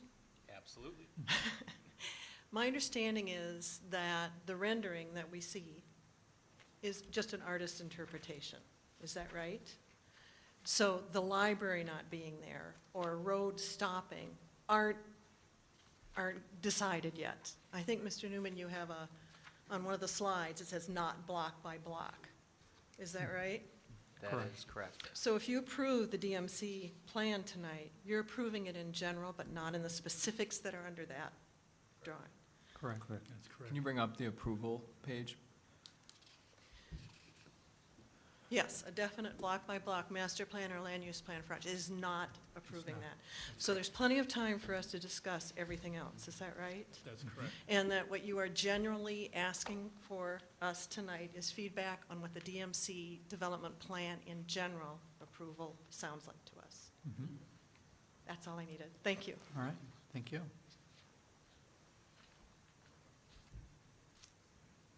Hi, Andy Masterpole. I have the same comment about the approval. I wasn't going to get up and speak. Well, actually, I was going to get up and speak. I spent some time this afternoon, and then I decided I wasn't going to get up and speak. And then, Randy, you just made a comment I just want a clarification on about why we're here tonight. And you mentioned you can't amend the DMC plan at this point. That's not why we're here? Right. Or what's the comment? What's the point of the public comments then? Well, I think as the last woman talked about, this is a framework, and there is a great deal of detail that will be talked about. We talk about transportation and the library and children and ADA and just a variety of things. And as those details are discussed and we start to finalize some of those plans, that's where the public commentary is very valuable. So it definitely has value as the framework and specifics of the plan go forward. Keep in mind, we're talking about something that's going to span a couple of decades or more. So it would be extremely difficult to sit here tonight and definitively say everything in a plan for the next 20 years. It's just not realistic in my opinion. So your comments and everyone else, very, very valuable as we talk about the specifics of the framework and plan going forward. Mr. President, I'll simply point out that the council has the ability to say no. They can disapprove the plan. Correct. So there is an issue. But they can't make any changes to the plan. Correct. Okay, thank you. I assume we could send it back with comment, correct? If you were to disapprove the plan, you could indicate your objections. Sure. And I think it's also important to realize that the reason we maintain strong budgetary controls is so that we do have the ability to leverage these comments going forward. Mr. Skolnick, before you speak, I want to make sure we get other speakers first, if we could, please. Is there anyone else, any new speakers that would like to speak? All right, well, you're up. Yeah, I just wanted to mention, this is along the same vein as what the other people are saying. Yes, I understand you can only vote up or down, but I don't think it means that as a sense of the council, you couldn't make a suggestion to the DMC board about something that they might want to consider. Again, I've seen the council many times take actions where a sense of the council could be done. It doesn't mean that you would turn the plan down, but it does mean you could actually ask, the DMC board to consider when they approve it next month, and there is no other time for you to probably make that kind of suggestion except now. You could actually make a suggestion to them that they reconsider putting the library back on the map, or some of these other ideas like having the ADA not just meet minimum standards, but try to make it an exemplar for the country. You could actually suggest that they amend the plan to put those concepts in the plan. Doesn't mean you're turning it down, it just means it's a suggestion that they might consider. I think you have the power to do that. You may want to ask Terry if you could do that. Well, You do not have that authority. Your only issue is whether to approve the plan or disapprove. If you were to ask them to reconsider and to redraft the plan, they would have to do that and then resubmit it back to the city for another vote. Except that that's not what I'm suggesting. I'm not suggesting you approve it or deny it. I'm suggesting that you make suggestions to them, even to when they have the public hearing, that it's the council's view that they may want to consider that also. I'm not saying approve or deny. I'm saying it's a suggestion that they may want to take into consideration. It's a little bit different. I think the city attorney is saying that they also are not authorized to change the plan. Once we act on it, they won't be able to change it as well, correct? They can change it, but then that resets the process. We have to resubmit it back to the city. So that can only happen if the city disapproves the plan. Again, there are additional controls that are in the process with this, and, there's always things you can do, like defining the word approve that changes what we do. and keep in mind going forward, we have a great deal of latitude in terms of approval of projects on a specific basis. So what we're approving tonight or potentially approving tonight is not the be-all and end-all. Was there someone that wanted to speak on staff side? Mr. Newman? You essentially made the point I was going to make. Each project will come in project by project as time goes on. And it will take two bodies to approve that project. It'll be the DMCC first, and it'll be the mayor and council. So for any project, let's say the transit center that cuts off Civic Center Drive, if something goes along to that point, they would have to, people would have to have some analysis done and some study done to show that that makes some sense or it does not make some sense. And that'll be ruled on as an individual project. It won't be as a result of this plan being adopted. This plan doesn't approve that project. It doesn't say it will not go ahead, but it says that's going to take more work. And the city council, the DMCC board approves the plan. They adopt the plan, actually. The DMCC board has to approve their budget and every project that goes forward after that, but the city council also does that. They can approve the plan, and after the DMC suggests or approves a project, the city council also has to consider it. So those issues would be discussed when a specific project comes up on those specific sites, and then it won't relate necessarily exactly to the way this is in the plan. Mr. Ruska. If I might just add, all these projects will come to the council, and I think this has been very good tonight. I've heard a lot of good comments. I've taken some notes of some points I think are very valid, very worthwhile, and we will consider these comments and all the input that we get when these projects come forward to us for approval. So everything that you say tonight is being heard and applied to future decisions that will be made. So keep that in mind. Any of these projects that come forward have to go through the council for approval. So. All right, Mr. I just want to say, John Kriesel again, I just want to say what just took place here in the last few minutes, I think is very helpful for everybody in this room to understand the process, that there's going to be an opportunity for these projects, for the public to weigh into them, for the city council to weigh into them, and that in itself this evening is just quite valuable. Thank you very much, Terry and Gary, for those clarifications. I wanted to clarify something a little bit earlier. I won't take much longer. I said to get the right people here. I hope those of you that were here tonight and know me, what I meant is I want to get the community that's already here to be made stronger and to pay attention to all the people that make this community what it is, all levels of life and so forth, and be inclusive in that, and take care of the needs of everybody that comes here, and it continues to sustain this community. Thank you. All right, thank you. As long as we're asking for clarifications. So for the energy efficiency goals of 1.38% per year versus the state current standard 1.5% per year, so since that's in there, and it seems to have just been like a technical oversight of some kind, like how do we go forward with that? Like presumably we don't want to actually stop the DMC plan over the fact that that's in there. Like what is the next step on that?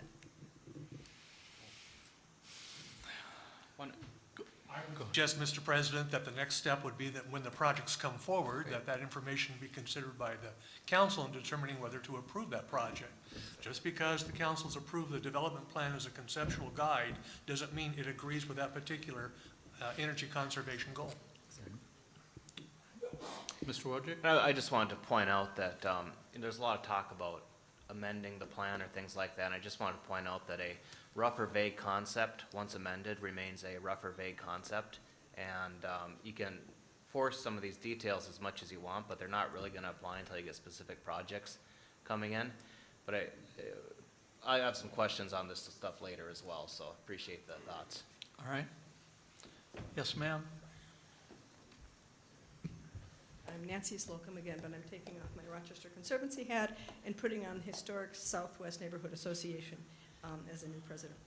I just wanted to emphasize some things that the planning and zoning emphasized, as well as were already in the plan, and that's regarding the boundaries, the edges of your boundaries of your map here.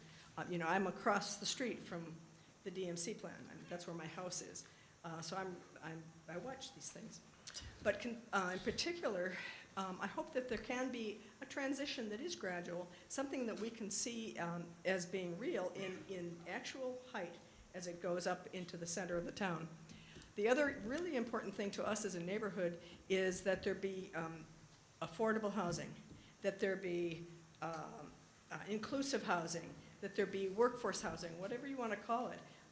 What I would like to see is a range of housing prices for people. We know that this kind of, the kind of jobs that we're bringing in are going to be across the entire range, but for the most part, they're going to be lower paying jobs, and I think we can make that assumption. And from what I've seen within my neighborhood, the buildings that are going up, particularly the apartment buildings, this business of market rate is a killer. It's a real problem for the neighborhood. We're going to stand up, and we have stood up, and we'll stand up again to say, give us a percentage, 10%, 20% of any given project. And I don't think that's too much to ask of developers or the people that are building these buildings. And I wanted to commend, once again, the Planning Commission for their attention to some of these things, and you guys too, and as well as the staff. And thank you very much, and I think All right, thank you. this plan is going forward. I think what I'd like to do at this point is, I know that several council members had some questions, and this could be informative to the audience as well. And I know Councilmember Wojcik took some time to put some questions down, and I know he said earlier that he'd like to address those questions to a variety of staff and other representatives here. So maybe in the spirit of that sort of information, we could proceed with those questions, and let's see where those go. Are you amenable to that, Mr. Wojcik?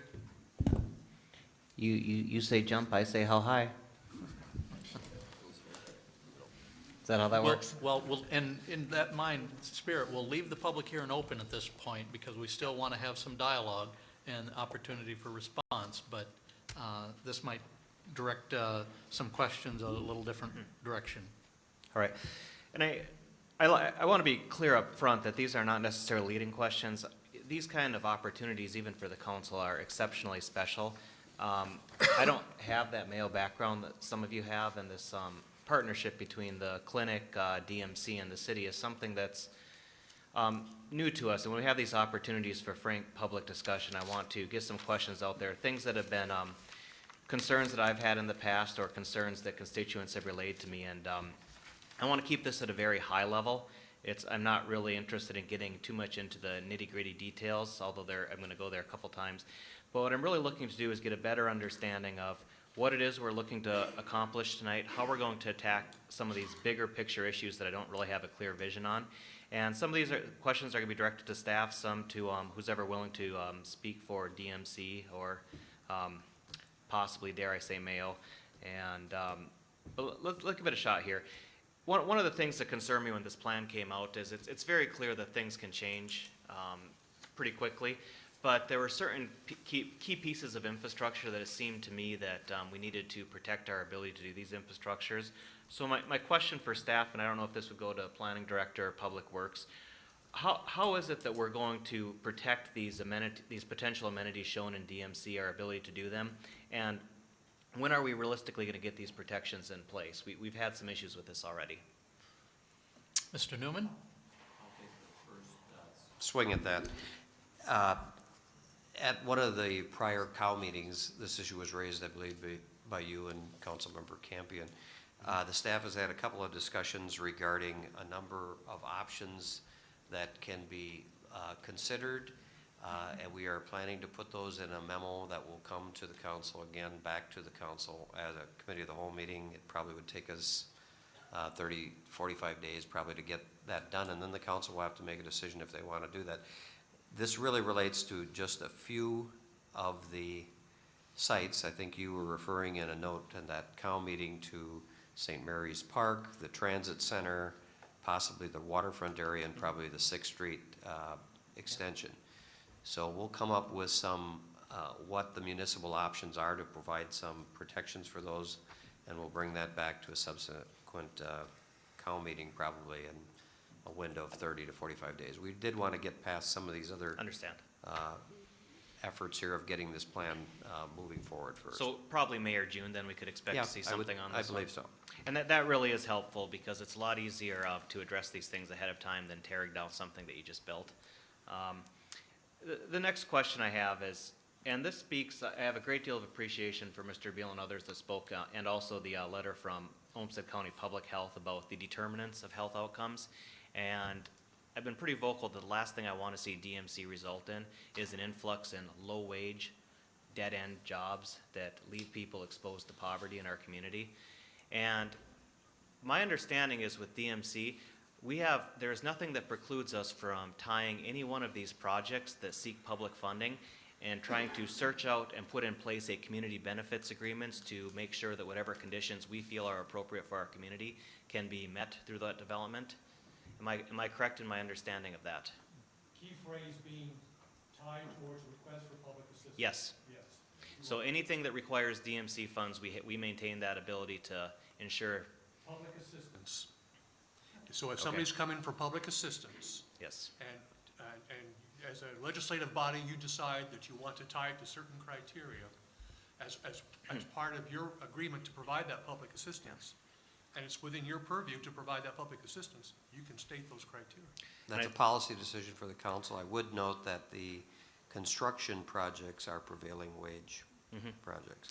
No, that's very good information because, you know, the last thing we want to do is have more poverty level jobs being subsidized by government dollars. Now, this next question I think will go to DMC staff, and I think everyone's seen this question coming for a little while, but we've had two fairly substantial projects and announcements.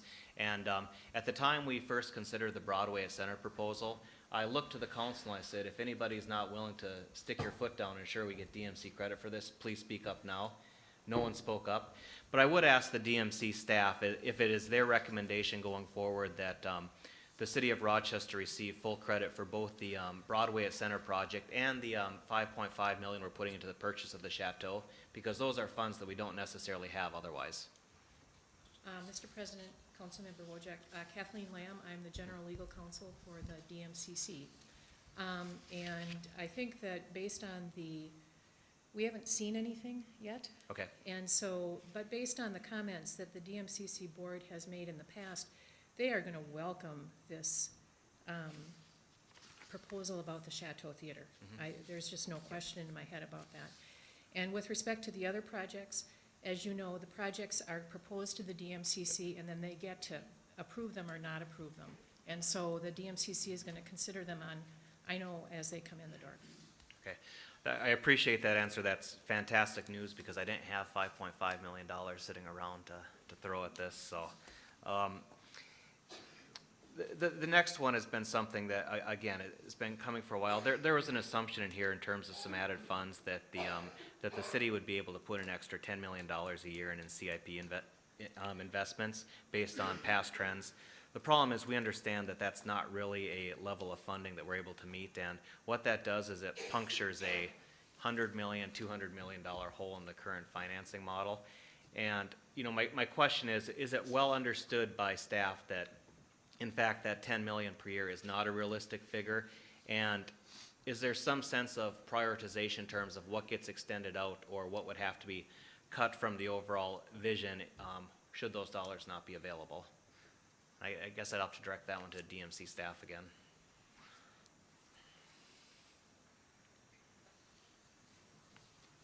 Hello. Hi, Jeff Bolton and Lisa Clark, if she wants to join me. The DMCC and EDA staff recognize the shortfall in CIP, and we're working closely with the city administration to look at where the gap would exist in terms of infrastructure. So we recognize that was overestimate of historical trend. Okay. Okay. Appreciate that.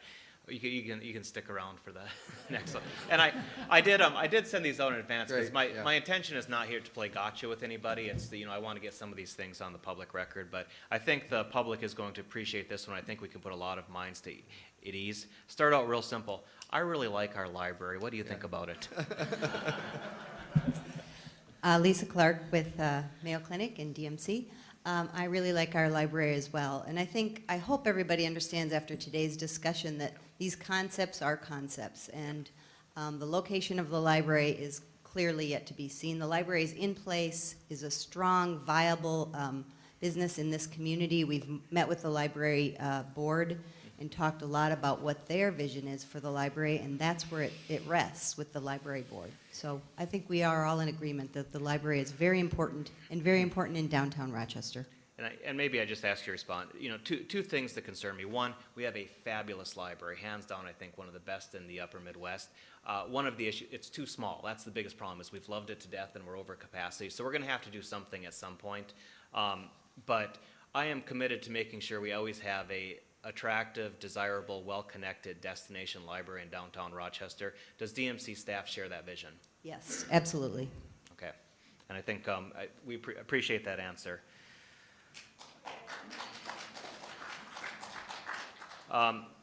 The sixth question I have is, this one, again, going back to the downtown master plan that was approved in 2010, a couple of the outcomes of that was to have Mayo take a look at doing cash-out parking or other strategies similar to Children's Hospital in Seattle, but also to work with the city on creating a transit management agency. And it's always been a frustration of mine that we've never been able to get this collaboration in transit access or parking management. Is this something that's going to happen now as a result of DMC, that we're going to get a unified front on transit? Yeah, I think your point, Mr. Wojak, about collaboration is critical, and Mayo Clinic has definitely been a part of the transit planning, has been a part of the technical committee leading up to this point, and will definitely be a key player in the future. I really appreciate that. The person who commented on, 25% of our community is children, what we have to realize is transit isn't working for our kids either. We've got school buses, city buses, Zips Dial-A-Ride, hotel, motel shuttles, employee shuttles that are all duplicating tasks, costing us money, and this is an opportunity to do better for everybody community-wide.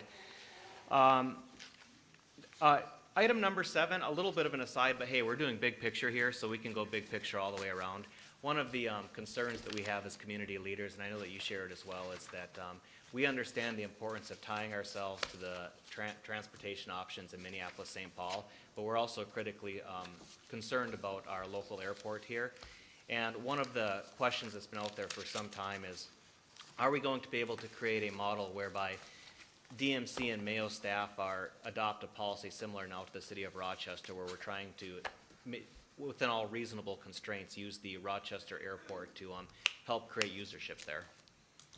I think right now Mayo is working really hard to figure out how we can get staff to utilize the Rochester more. That's where we're going to start with that discussion. And I think everyone agrees that the Rochester airport is critical to DMC and to the success of Rochester. Yep. My guess, stop reimbursing them and they'll use it right away. Now I'm gonna jump back to staff for this one. One of the big picture items that we're talking about here is there's a special medical district that exists in our zoning guidelines right now. And what that basically says is within certain constraints, when Mayo's doing something in their medical district, it doesn't necessarily come before the planning commission and the council. And going forward, because we have this vision for the community that we're trying to adhere to, are we going to be able to amend that special district overlay so that these projects do have some process whereby they're compared to the DMC plan? I don't know if I'm the right person to answer that. I think from my perspective, it's the reverse. Mayo currently has an adopted 5-year plan. Mm-hmm. And, they come in with an annual 5-year, every 5 years, they come up with a revised plan. Okay. So I think it's up to Mayo to come into a revised plan when that schedule fits. I think it's actually the reverse of what you're saying. Okay. My ninth question, again, back to I guess this would be the DMC staff. And there are a lot of questions out there about women and minority businesses, sustainability, preservation, affordable housing, and one of the things I was hoping to see in the plan at this point was a little bit of guidance on where these plans stand. And as I read the plan several times, and it's not 700 pages, it's really 1,400, because when you put 2 pages on the same page, it still counts as 2 pages. My book report says I read 1,400 pages. But I am concerned that these plans are vaporware at this point. They don't really have any substance to them. I say the sustainability plan right now in the DMC is that we should have a sustainability plan. When do we expect to see something a little bit more concrete in terms of what we're going to try and accomplish in these areas as a community? Sure. I'll take the first comments on that. With regard to the WMBE plan, and that's something that's been worked on by the DMCC, the DMC EDA, and the city with other groups in the community. Mm-hmm. And there's 3 things going on. First, there is a requirement in the legislation that the city needs to have a WMBE plan for public infrastructure projects. We've adopted an interim plan. We've received comments from about 6 different organizations for improvements to that plan, and we have a revised plan coming forward probably within the next 30 days. And we'll provide that first to the council, then we'll provide it to those groups for some additional review and comment. So that's the first thing on the construction end of it. On the second 2 things that's happening with that, One of the things that came out in meetings that the DMCC and the DMC EDA and the city had with some of the people currently working on issues such as that in the community is that the chamber is very active on a supplier diversity plan and working together with Mayo and with the city and with others in the community on that. So that's already underway. Randy's been attending that on behalf of the city council. There's a third thing, and that's through the Workforce Development Incorporated Group, which is the state body that deals with unemployment and workforce issues in this area. With the leadership of Randy Johnson of that group, they're forming a coordinating body. They call it a banner organization to just identify all the groups working on workforce issues and what exactly they're working on as a first step to provide kind of a coordinating resource for people in that area. And then they may broaden that as they go forward. So that's, I think, what's going on the WMBE end of things. With regard to affordable, and I would say that that's kind of a community-led effort that's, it's not directly a DMC item, but it's kind of come about, I think, as a result of the DMC initiative. And I think the second area that applies to is affordable housing. And, you know, the concerns about affordable housing kind of arose as a result of the prospective growth that's going to occur and the need for housing. And the county, Olmsted County, took a terrific lead on that and is actively working on a housing plan. So I just wanted to point out, I think those two have kind of morphed into community efforts, but they, to some extent, started with the issues that were arising out of the DMC. With regard to sustainability, I believe the DMC plan says that a committee would be formed. You have already an energy committee, so I think we need more discussion as to figure out how those two can work together. And you know, is it the energy committee, and does that task go that way? I think there's a lot more discussion that needs to occur on the sustainability, but that's one of the things that they mentioned in the DMC plan, that there needs to be some kind of a community committee effort that kind of leads that. So. And then just one follow-up on that. In the plan, a few times it mentions incentives, and I always like to point out that incentives aren't free, and we're going to have to figure out how to fund those incentives if we're really putting incentives in, and we're going to need a funding mechanism for that as well. I mean, is that staff on the same page with that? That hasn't been discussed to date. I mean, obviously the council can tie incentives they provide. They can tie any requirements you want to that, as long as it is. And I'm talking now about a financial incentive. That's as far as I can go, I guess, on that. Next item, I guess, would be for DMC staff, or actually my colleagues, Councilmember Ruska or Mayor Brady. One of the things that I've had a few people bringing up is that we're interested in seeing some sort of a binding conflict of interest policy. And what we want to do is we want to make sure we separate those that drafted or oversee the DMC plan from those allowed to develop with it. You know, there are some companies, obviously, that come to mind with this. I believe that the DMC board also asked for this. Is this a policy that will be coming forward shortly? Mr. President, Councilmember Wojcik, two things. One is that the state law that established the DMCC and the EDA was very clear with respect to a conflict of interest policy for both bodies. DMCC board members are public officials, and so they are subject to the same limitations, restrictions, and requirements as you are as public officials with respect to conflicts of interest, and are directly subject to Section 10A of Minnesota statutes. With respect to the EDA, a private board, the enabling statute specifically talks about conflicts of interest of EDA employees or contractors with respect to public infrastructure projects. Okay. And so, as you know, it's a disclosure statute, but those same types of rules apply to the EDA. And Councilmember Wojcik, if I could just add one thing to your previous question. Sure.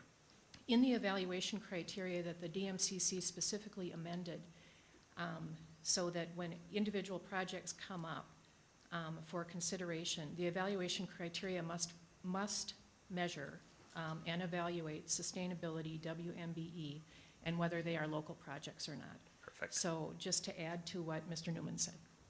Just a point of clarity. Kathleen, you and I have been emailing a little bit on this conflict of interest statement, and I think from what you're saying, and what we kind of discussed, there's not a whole lot more that is gonna do than what's currently in the law, but it would just create some clarity, and so we've kind of talked about having it on the agenda, we've talked about, it's drawn up and it just kind of missed the last agenda and didn't make it, so, that is still something that we can bring forward if you know, if that's, is really gonna create an additional benefit. Councilmember Ruska, absolutely. If the DMCC board wants to adopt a policy that's modeled on the state law, it certainly can do that. Sure. But I just want to note that it's already covered in state law. Right. So Yeah. the policy is not necessarily going to add any enforcement that the state law doesn't. Right, okay, thank you. And then number 11 of 12. And this is something that we're struggling with currently with some of the plans that we have in place, but what is the strategy for the city and/or DMC staff to ensure that when reports and recommendations come to the council, that approvals will be consistent with details of these previously approved plans? Is there a particular strategy that we're exploring to help hammer that out?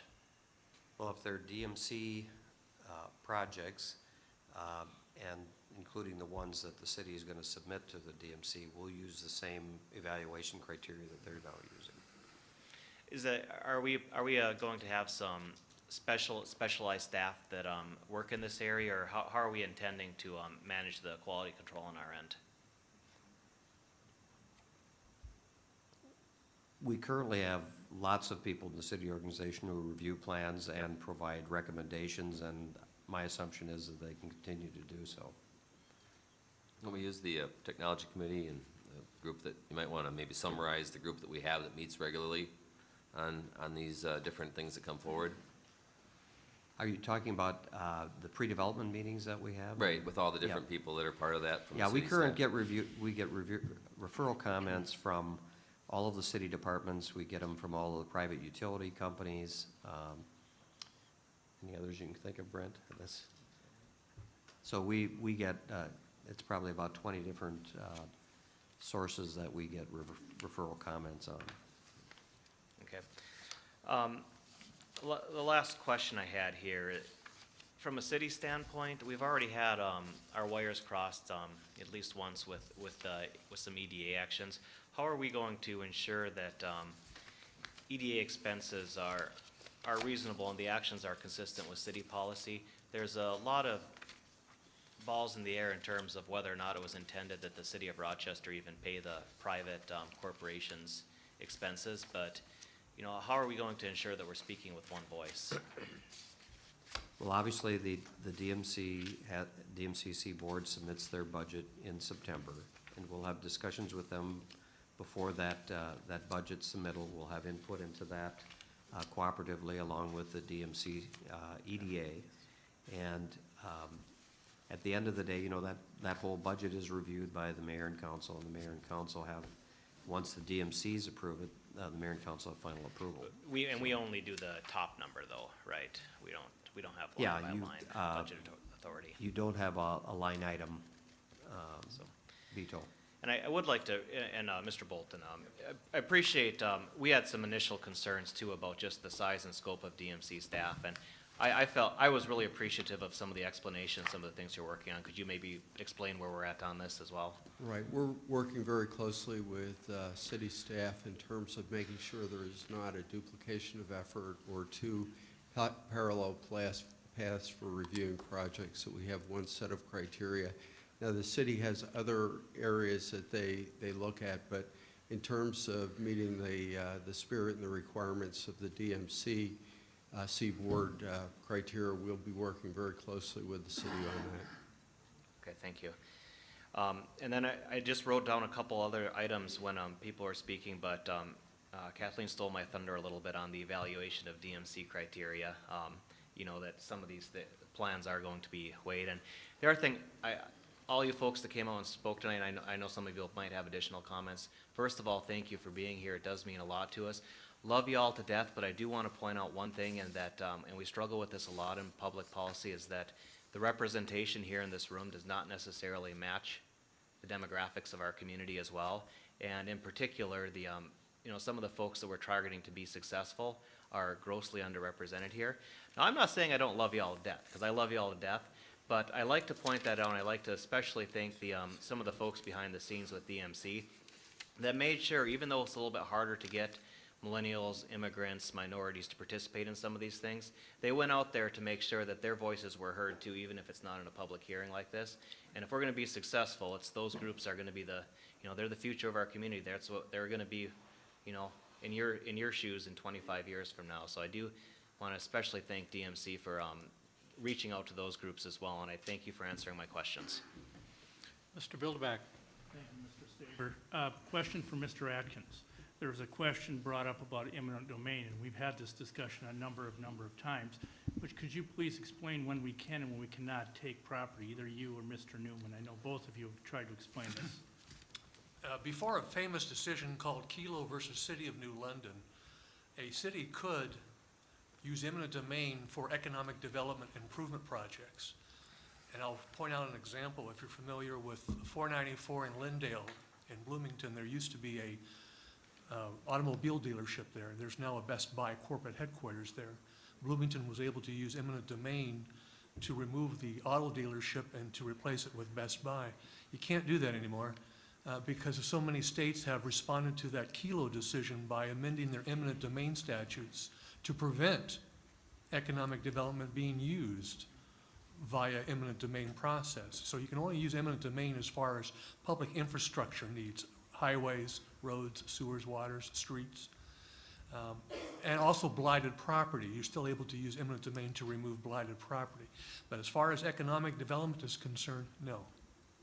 Thank you. I hope that eases some minds out there about their properties that they didn't see on the pictures. So, thank you. All right. Ms. Ruska. This is probably for EDA staff. One of the things that I've heard a lot of frustration over is the transit plan. There've been some people like it, but a lot of people have questions and frustrations, and I think I think everyone agrees there's a lot more work to do on it, and which means additional studies, additional reports, facts, details, and so on. With that comes we'd probably hiring someone to do that for us. And I guess I'm wondering, are we going to hire the same consultant to do the studies that we've been having help us with the plan, which then I would find kind of a slippery slope that we're kind of heading that direction. So how might we deal with that? Have we given any thought to how we might deal with that moving forward? As I see a lot of, we need more facts, we need more information to determine how this transit program might be incorporated. So any ideas on that? Thanks, Mr. Ruska. I would say, basically, the transit work, as you said, has a few more layers that we need to start to dig into. And I can't tell you who the planners will be for that, but what we're doing is working with the city right now and trying to figure out what the steps and the priorities will be to make sure that transit is a key critical component of DMC, and then we'll decide the planners based on what the skill sets and the experience and the knowledge that we need. So that you won't necessarily be using the same consultant that we're currently No. using? Okay, No. all right, thank you. Mr. Newman? I concur with what Lisa said. I think it's going to be a partnership approach. I do think that, from the staff perspective, we have people in ROCOG, it's the Area Transportation Organization for Olmsted County and the city and the area communities, and we have other staff that have worked in that area, and we think that we can go forward with a very good plan working with the DMC EDA. We do think some of those staff organizations should probably be helpful and in the lead in helping develop an RFP and getting a number of proposals to hire a firm that will do that going forward. Thank you. Mr. Campion, you had a question? Yeah, Councilmember Ruska was going down the conflict of interest path and mentioned maybe bringing forward some very clear, very succinct language based on state statute. And I think the council shares an opinion on how this should be handled. And I would just encourage Councilmember Ruska to bring that forward. And he certainly has my support, and I believe he would have the support of the entire council to make sure that we have a clear statement of what we believe is a conflict of interest and clear path forward, and make sure that is a part of, that can be clear wherever we can state it. Just to respond, if I might, we have it written up and it's in my inbox, right? Kathleen, so we can forward that on if that's, you know, we've kind of been volleying it around because of the state law and so on, but I think we can move that forward. If it's what would make everyone feel better, I'd be happy to try to get that on the next agenda. All right. Ms. Means? Well, thank you. Some of these questions I had were already mentioned, but I'll mention them again. And realizing that this plan is a conceptual plan and it's not, you know, made in stone. But the DMC infrastructure projects will follow the city's DMC Women Minority Business Enterprise Utilization Plan as it currently exists or is subsequently amended or considered. And, you know, for me, this is very critically important because this certainly is an area of underutilization, and we need to bring in the best talent that we can and make sure that everyone has an opportunity to participate in this, the DMC and the opportunities that are going to become available because of our involvement with Destination Medical Center.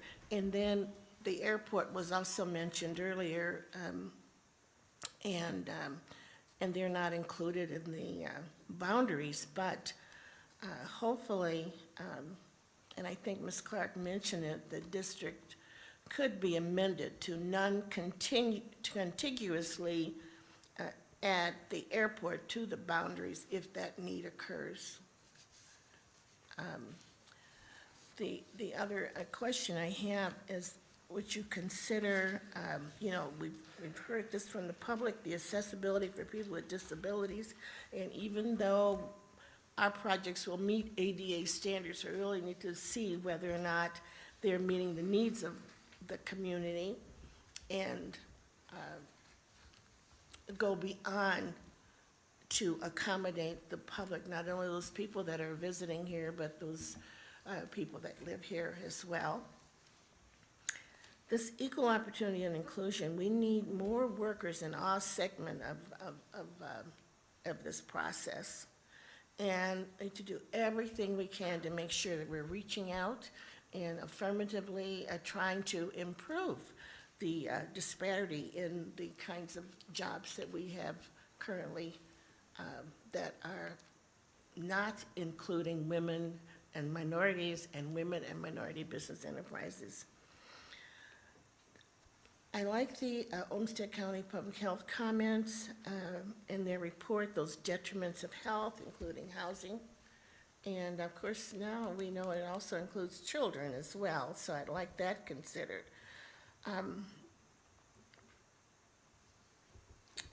You know, regarding the housing, I know that we need workforce housing, we need affordable housing. It's already been said that many of the workers that are expected to arrive and serve in Rochester are people of low or moderate income.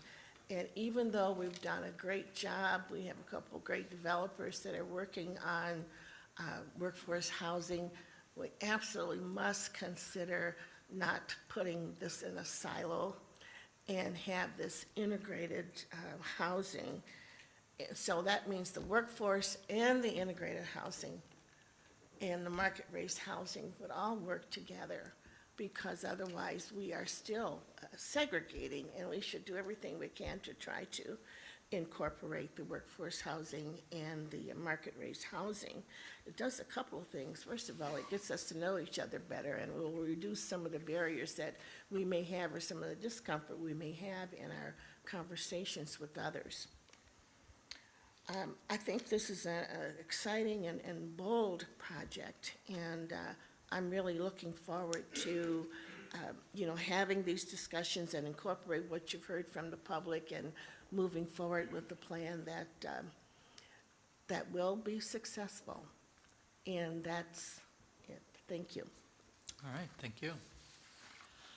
The public hearing is still open. We've been at this a little over 2 hours now.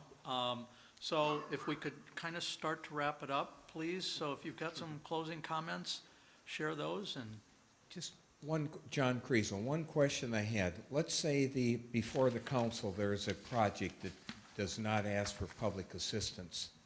Let's say a project that can be totally funded by the people that own that particular piece of property. And let's say the Oddfellows building or the Massey's building were to be part of that project. What position could the city take if they chose to think that that was an architecturally interesting facility and you didn't want to see it demolished? What tools could you use if you collectively felt that way about a couple of those pieces of property? I'll take a Mr. shot. Wojcik. It's going to rely on our ability essentially to pass a meaningful heritage preservation ordinance and list. Well, good luck with that. Point Thank taken. you. All right. Yes, sir. Jan Tronson, when you talked, it brought to my mind that lately in the neighborhood associations have come before the council on many projects and have shown that they don't fit the neighborhood or they don't work. It goes before the planning and zoning, and the planning and zoning turns it down, and they turn around and bring it to the council approves it.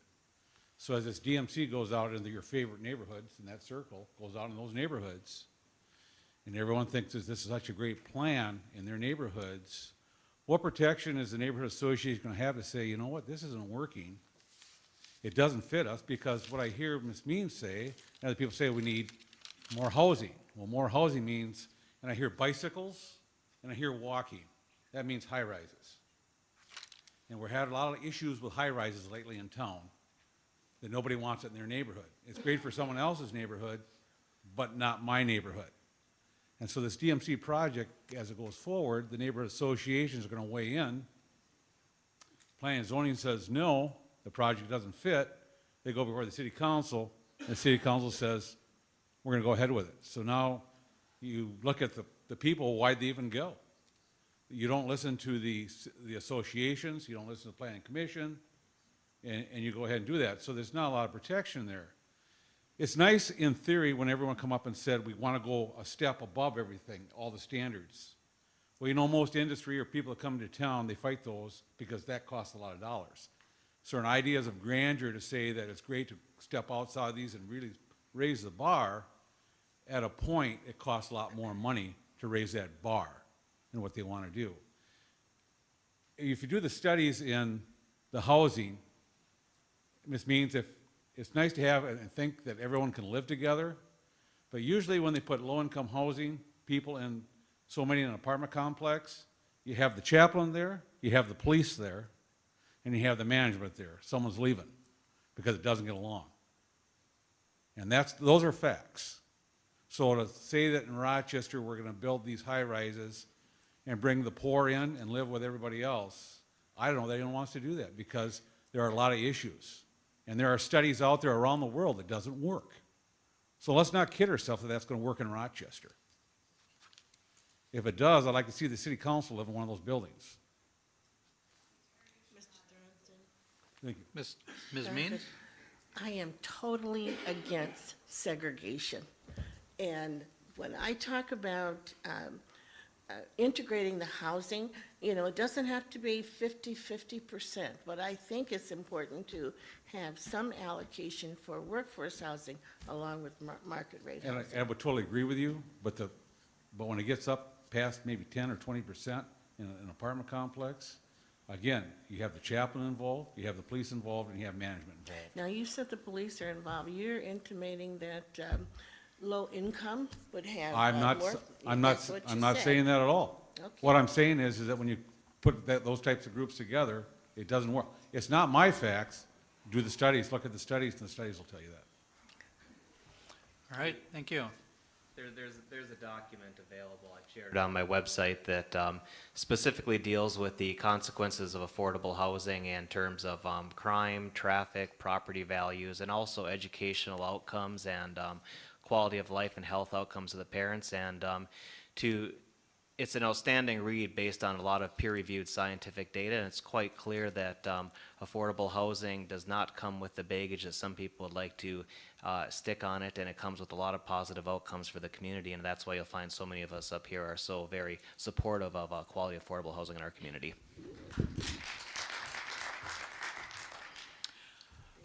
New comment? Okay. New comment, new question, actually, because I know you're planning to do the comprehensive plan, not until, to be finished in August, and yet this is going to be asked to be approved before that. I'm concerned, I just don't know, are we putting a cart before a horse, or you know, who drives what? I'm just trying to figure out where it fits in both. If you can answer that, I'd appreciate it. Well, you're correct. The comprehensive plan revision is in process. We'll see that, begin to see that later this year. And you're right. I think many of these plans, and we have several plans that we use to help guide our decision, whether it be DMC, comprehensive plan, downtown master plan, UMR campus plan. We have a lot of plans that we can look at that help guide our decisions. So the fact that they're not necessarily locked together doesn't overly concern me, just because we know that at the appropriate time, we do consider all of the plans to bring to bear on whatever project is before us. And let's not forget, we do have a comprehensive plan in place today. It's outdated, I'll admit that, but we do have something on the book. So it is coming, it's just not in lockstep with the DMC plan. Mr. Campion. I'll just add that I think it's more of they are complementary plans. You know, the comprehensive plan is much broader. You know, it's an entire community. The only thing that I think, well, and there may be other spots where there's a little bit of incongruity, but the only piece that's not in lockstep is the dates necessarily. I think that's mostly what's not in lockstep here is because of the way the law is written, this process is taking place at this rate, and that comprehensive plan process is just a longer cycle. That's not concentric, if that makes sense. One of the nice things about this plan too is it's principally a pretty geographically constrained area, which means it's going to fit into the broader plan. The transit in particular is something that's going to be better for the larger comprehensive plan. And as Mr. Staver said, there is a comprehensive plan in place, and 5/7 of the council was alive when it was written. All right. I will call for any final questions. Otherwise, I would like to move toward closing the public hearing. Seeing no one, I will close the public hearing. And again, we have several possible actions in front of the council this evening. I would entertain either a motion or some discussion, and we'll see where that takes us. Mr. President, if Yes. I may start? Yes, sir. I prepared a resolution for the council's consideration that approves the plan, but it defines the word approve to make it clear that by such action, the council is only agreeing with the plan with respect to its concept, its use as a framework, and not with respect to specifics as far as what buildings stay, what buildings may be relocated, what projects will be approved, what taxes will be adopted, what expenditures will occur. I also explained in a memo that you have how you can change that resolution if you are of a mind to disapprove the plan, which is the other option. And that can happen. By law, you have to take some action by a week from today. March 30th is the deadline, and that's why you can't just go back and ask them to do it over again. You have to take action on what's been submitted to you formally. When this matter became a public record last Friday, I shared a copy of the draft resolution with the attorney for the DMCC. She reviewed it and had one request. She said, I would like to see the council specifically approve the development district boundaries. I was reluctant to do so because that sounds like a very specific approval, and I'm trying to stay away from specific approvals in this resolution, believing that's what you folks want. Her point was twofold. Number one, it would give some clarification to the developers in the community that these districts are in place. And number two, she relied on this slide of the third bullet point on the left, where it suggests that indeed, by approving the plan, you are approving the development district boundaries. I had promised that I would bring her request to your attention, and I just fulfilled that promise. All right, thank you. All right, who wants to start? Mr. Wojcik. I'm not making a resolution. I was just going to suggest that It would be my preference that if we're going to approve a plan, we also approve the funding source. I'd rather do them together, both tonight, not tonight. I don't like doing one without the other. All right, noted. As Mr. Adkins indicated, he has a draft resolution that was presented for our consideration, and thank you very much for doing that. It largely captures everything that's happened to date with the Planning and Zoning Commission public hearing, many of the goals and so forth that we talk about as part of the DMC plan. I had one suggested change for the council's consideration in that proposed resolution, and that would be on pages 3 and 4 of the document, where the 9 conditions that were proposed by the Planning and Zoning Commission are presented. Conclusions, I'm sorry. Those conclusions, I felt, and maybe this is is irrelevant, but I felt conclusion 2 and 8 were repetitive, and I was going to advocate striking conclusion 2. But if it's a conclusion, then it's verbatim, it's what they said, so I strike that comment. So I thought it was a condition, I'm sorry, and we could take some action, but if it's a conclusion, it's part of the record. All right, with that in mind, other comments?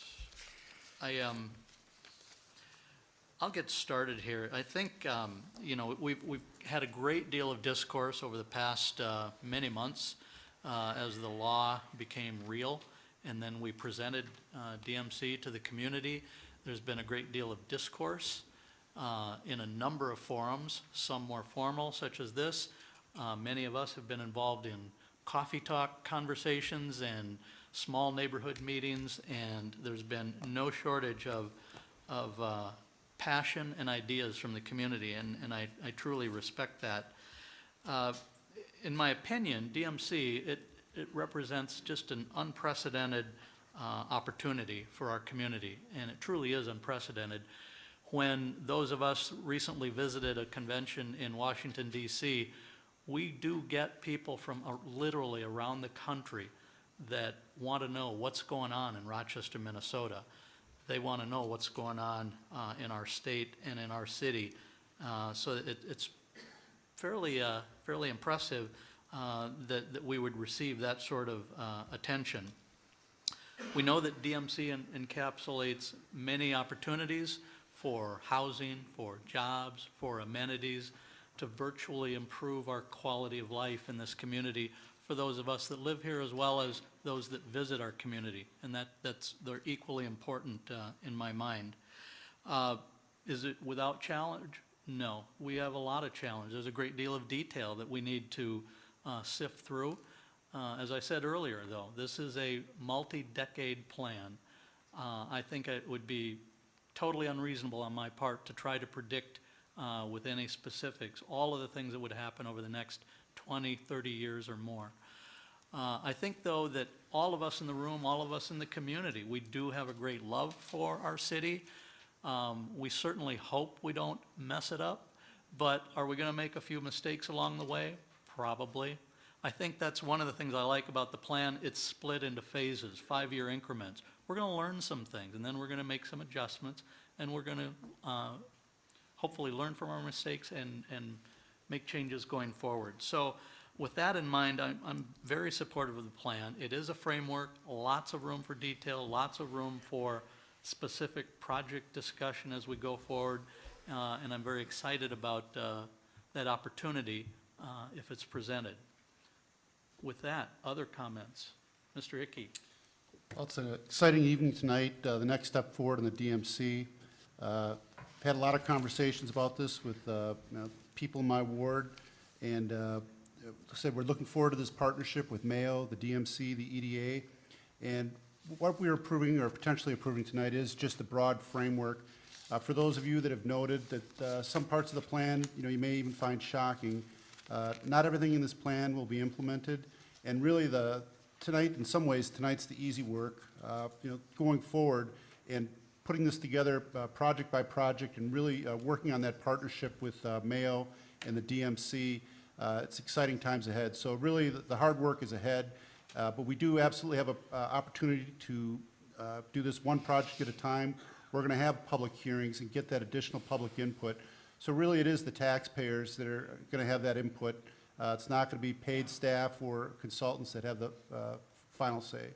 So we appreciate all the input we heard tonight, and we look forward to additional input going forward.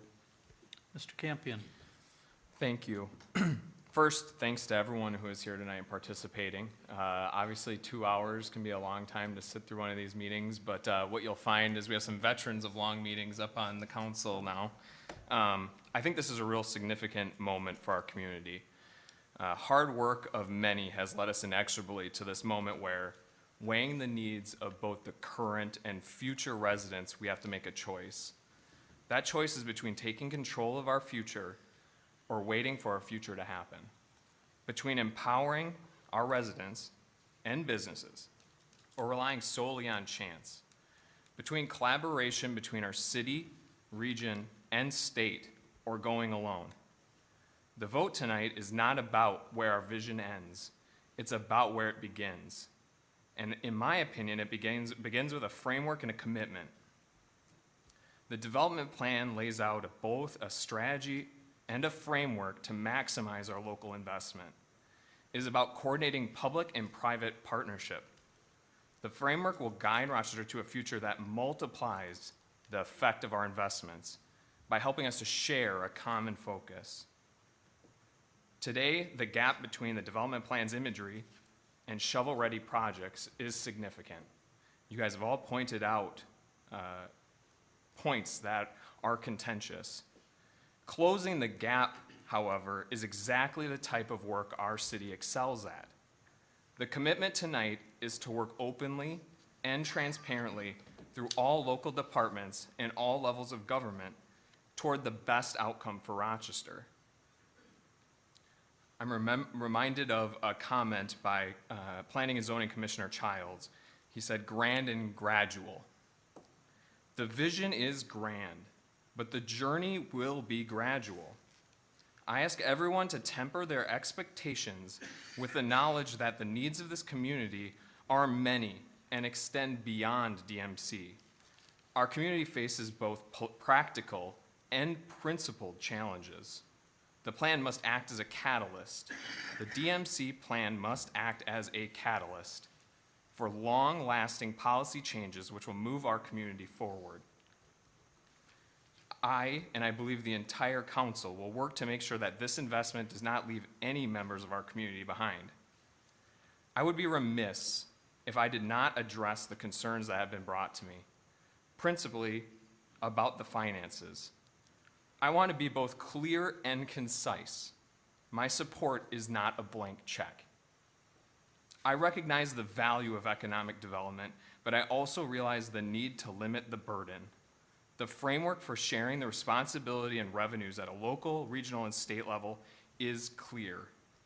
Needs of our community beyond DMC will need to be met, and my willingness to further sacrifice will be limited. However, tonight, I enthusiastically support approval of the Destination Medical Center development plan. Mouthful. I'm excited to move our community forward as these DMC development plan concepts become policy, partnerships, and places. Thank you. All right, thank you. Mr. Bilderback. Tough one to follow. Very well done, Mr. Campion. I think it's important to recognize and understand that people care about this community. Otherwise, you wouldn't be here. Otherwise, you wouldn't ask questions, or would we be in a position we're in running for office? It's not always a pleasurable experience.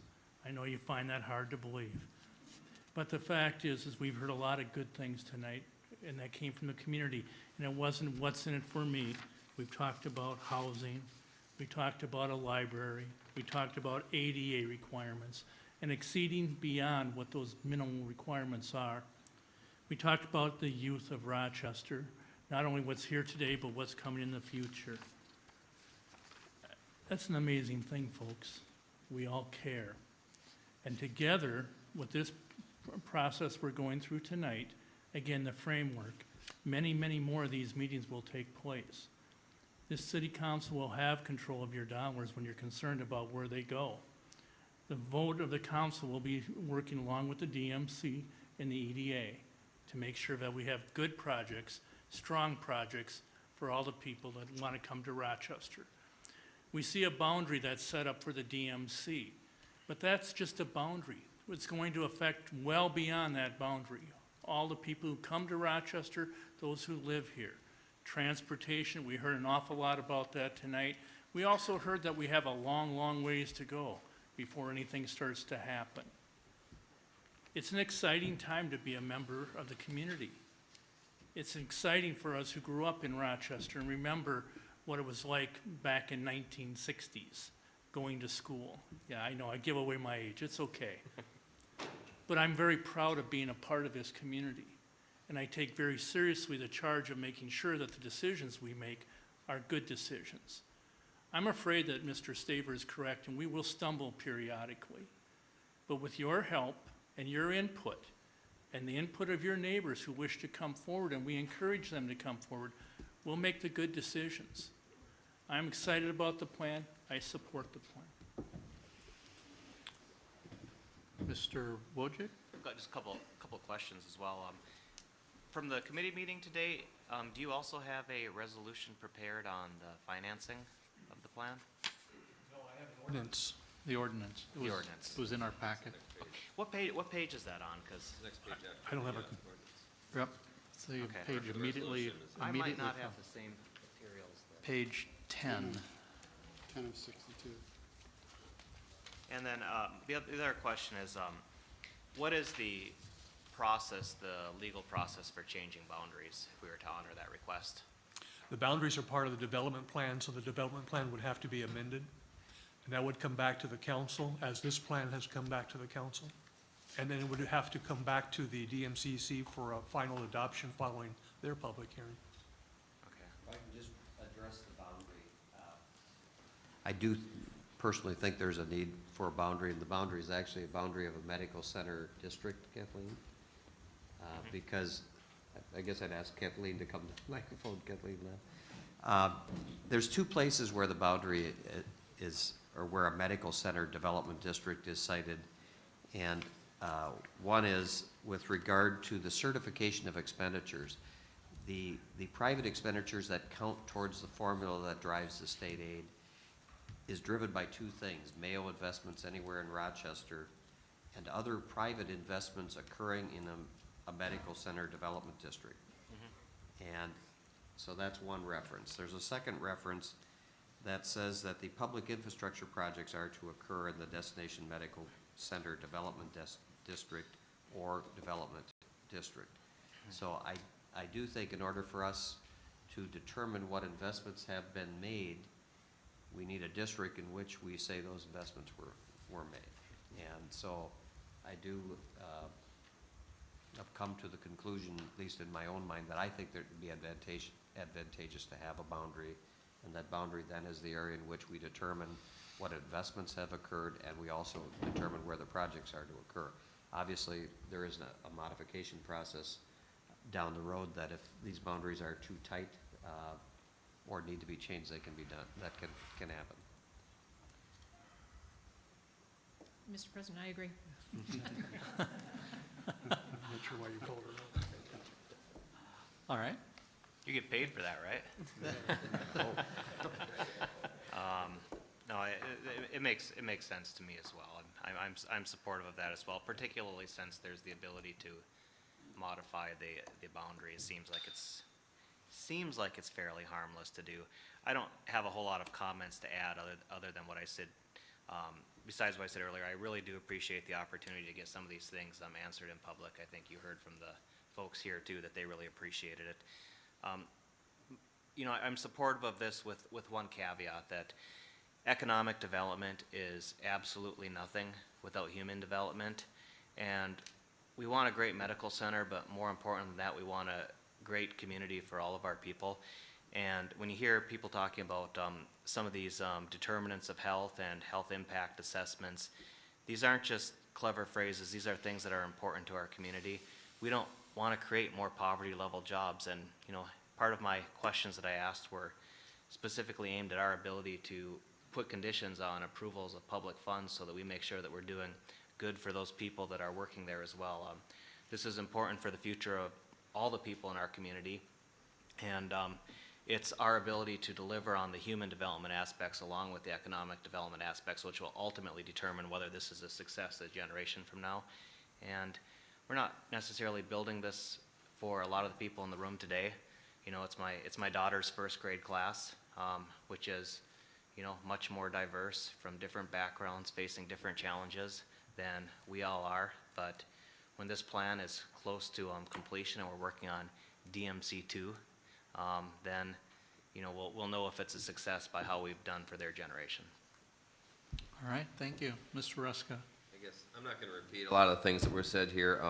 You know, I think for all of us tonight, we're embarking on something that, you know, it's a business plan type that's never been done before. And I think, you know, one of the things that when you talk to people in the community, the thing I hear a lot is, well, you know, we'll see what happens. And, you know, I think that, you know, we all wish we had a crystal ball. We knew what the right moves were and what the right timing and the right parts of the plan and what's going to happen here. That'd be great. But one thing that I have learned and seen other successful efforts such as this is that you need everybody working together, and you need everybody to focus on the common goal of a plan that brings people together, makes the community successful. And I look at it, do you want to live in a city with a plan or without a plan? And you know, we've got a plan here, and I think we've got a lot of work to do over the next few years to work on details and to work on different aspects of it. But I think with the resolution, the city attorney did a real good job of kind of sharing our support, yet allowing us the flexibility to kind of work this as we move it forward. So I certainly support it tonight. Mr. Mayor, would you like to share some comments, please? Thank you. It's been very, very interesting, and I thank all the people tonight who made comments and the various discussion that has taken place. Did want to say, and I think you all got letters, we did have to get a couple letters, one from the Rochester area builders and the Grow Rochester group that supported the plan, just so that you know that. Couldn't help but think back to when we did the groundbreaking for the Minnesota Bio-Business Center, when Governor Pawlenty was here. And at that time, he asked me, or he said to me, Mayor, what's the next big thing for Rochester? He asked me that several times over his time as governor. And he also made a comment one time. He said, when you drive into Rochester, you can always see that it's alive. So many cities I drive into, you can just see before you even get there, there's nothing happening. And so when you got this all going on, next time if I get a chance to see former Governor Pawlenty, I'm going to say, let me tell you what the next big thing is, because when he talked about that. First thing though, and I've said that as a member of the DMCC corporate board, we can't forget about the people. That is so important. We can have all the grandiose plans in the world, but if we forget about our people, then we've really missed the boat. As I think it's been said over and over tonight, you know, the plan, it's an outline for the development. It starts the conversation.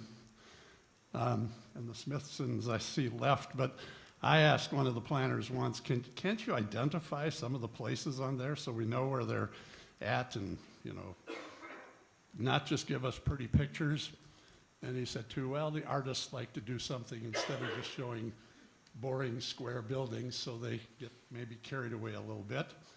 The transit, at the last DMCC meeting, I commented on, it just seemed ridiculous to me to say, why would you have people parking at the Miracle Mile, getting on whatever the transit is, and go 3 blocks to get off at St. Mary's, and then if you wanted to go further, you had to get on some other mode of transportation. So I think a couple others on the DMCC corporate board have been critical of the transit plans, and when we've asked about whether it's elevated or others, they tend to get dismissed. I don't particularly care for that, but I care for it, maybe the elevated, but just the way that's been going. And so I think those plans for transit are going to have to be it really studied more carefully too. Certainly with the chateau, there's been multiple conversations that are kind of aside during the meetings about the support of the chateau, and I think we did, obviously took a big step for that. I want to mention too that I think maybe on the radio once made a comment about the library that some took it as fact. I said, who knows? I think it does need to stay downtown, whether it's in that exact location. And someone had mentioned once, who knows?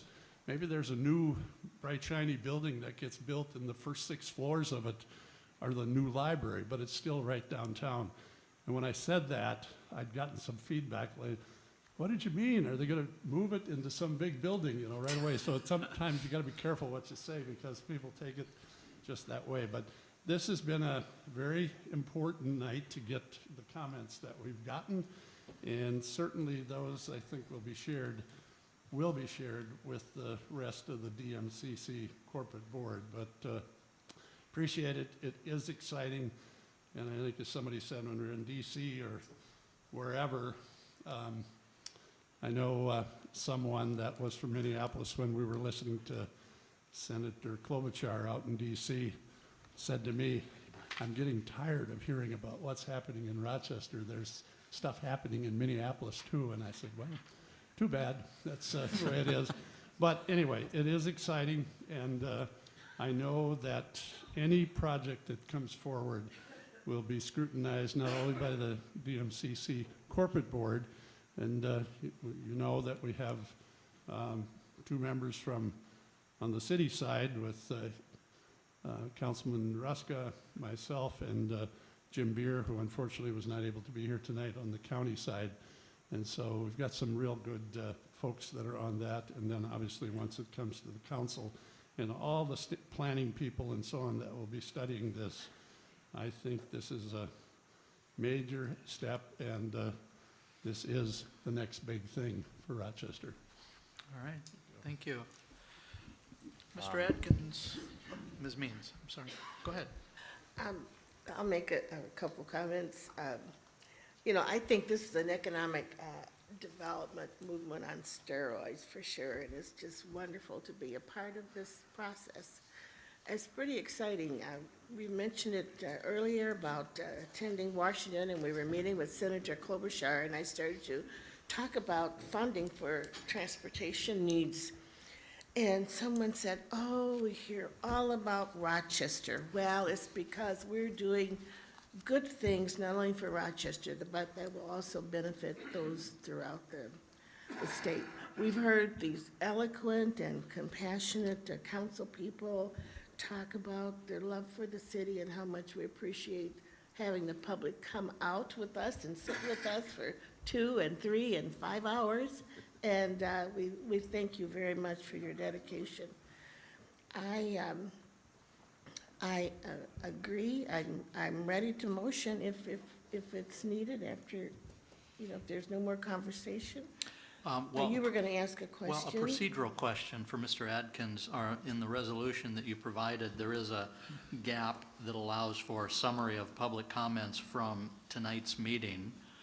What were you suggesting could be in that spot? Well, I have written down several of the comments that were made, and what I will do is, if you adopt the resolution, I will simply do the summary myself, and then have that prepared and send it to the city clerk tomorrow, who will then submit it for signatures, and once it's signed, I will submit it to the DMCC lawyer. All right. So with that in mind, then certainly we could entertain a motion.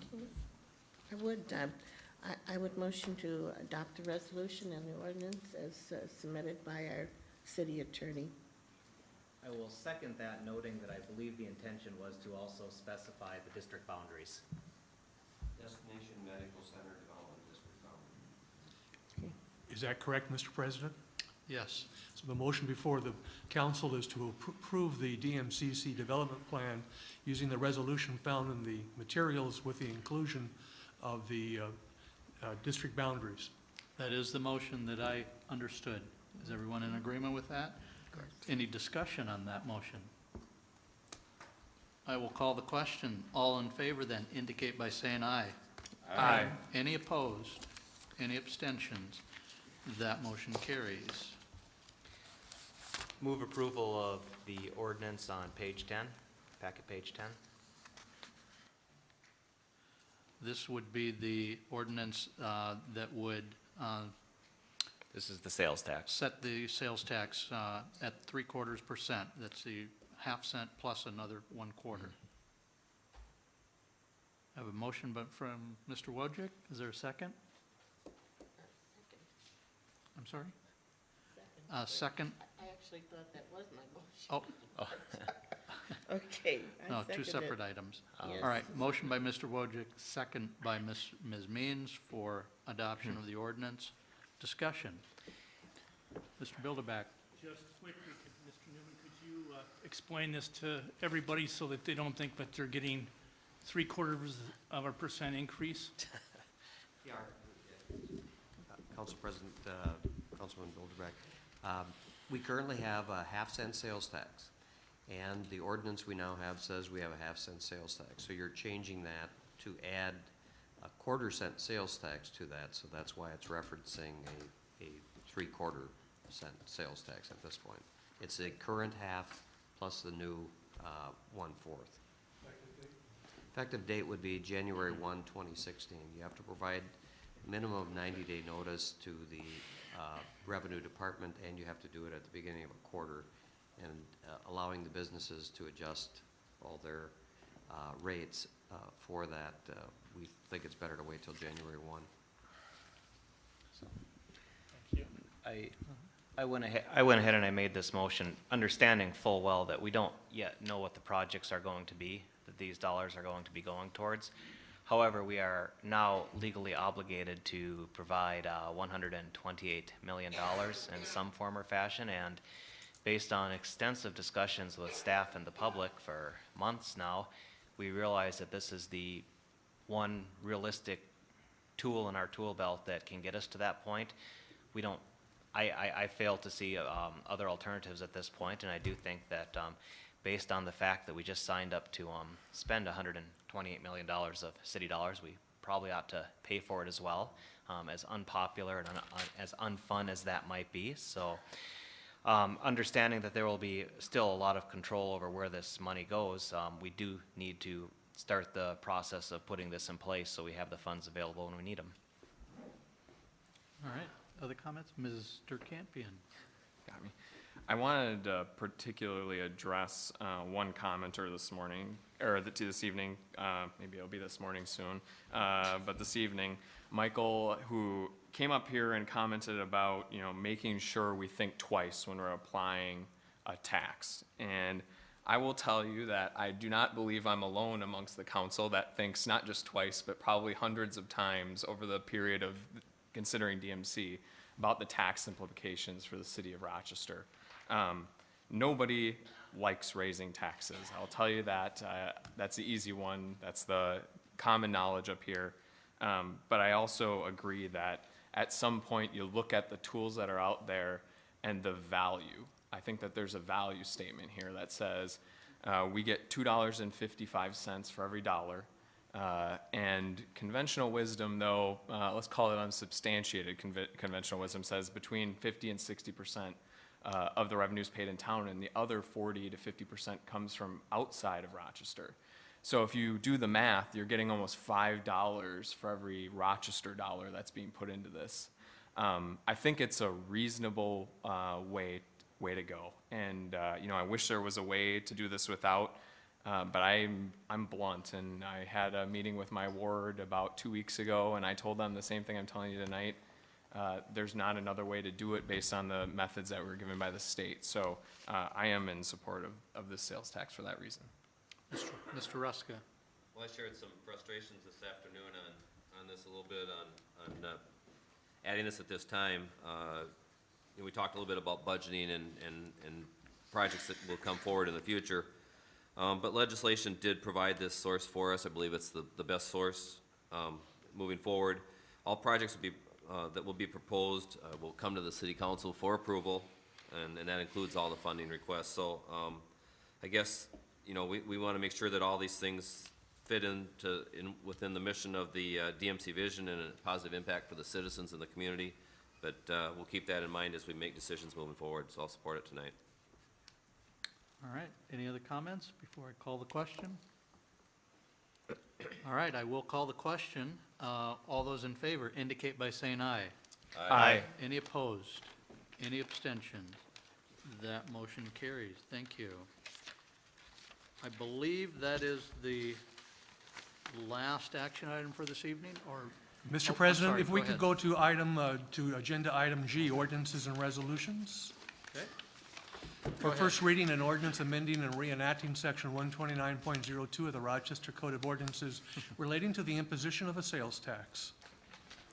Move approval? Second. No, this is Oh, for sorry. first reading. First reading. Do we need to suspend the rules? If you want to, you Is can there a move. motion to suspend the rules? I move to suspend the rules for Second. second reading. Motion by Mr. Campion, second by Mr. Wojcik to suspend the rules. All in favor indicate by saying aye. Aye. Any opposed? Nay. Any abstentions? Motion carries. Motion fails. Oh, I'm sorry. Motion fails. I heard a nay. Oh, needs to be unanimous, right? Right. That's true. So,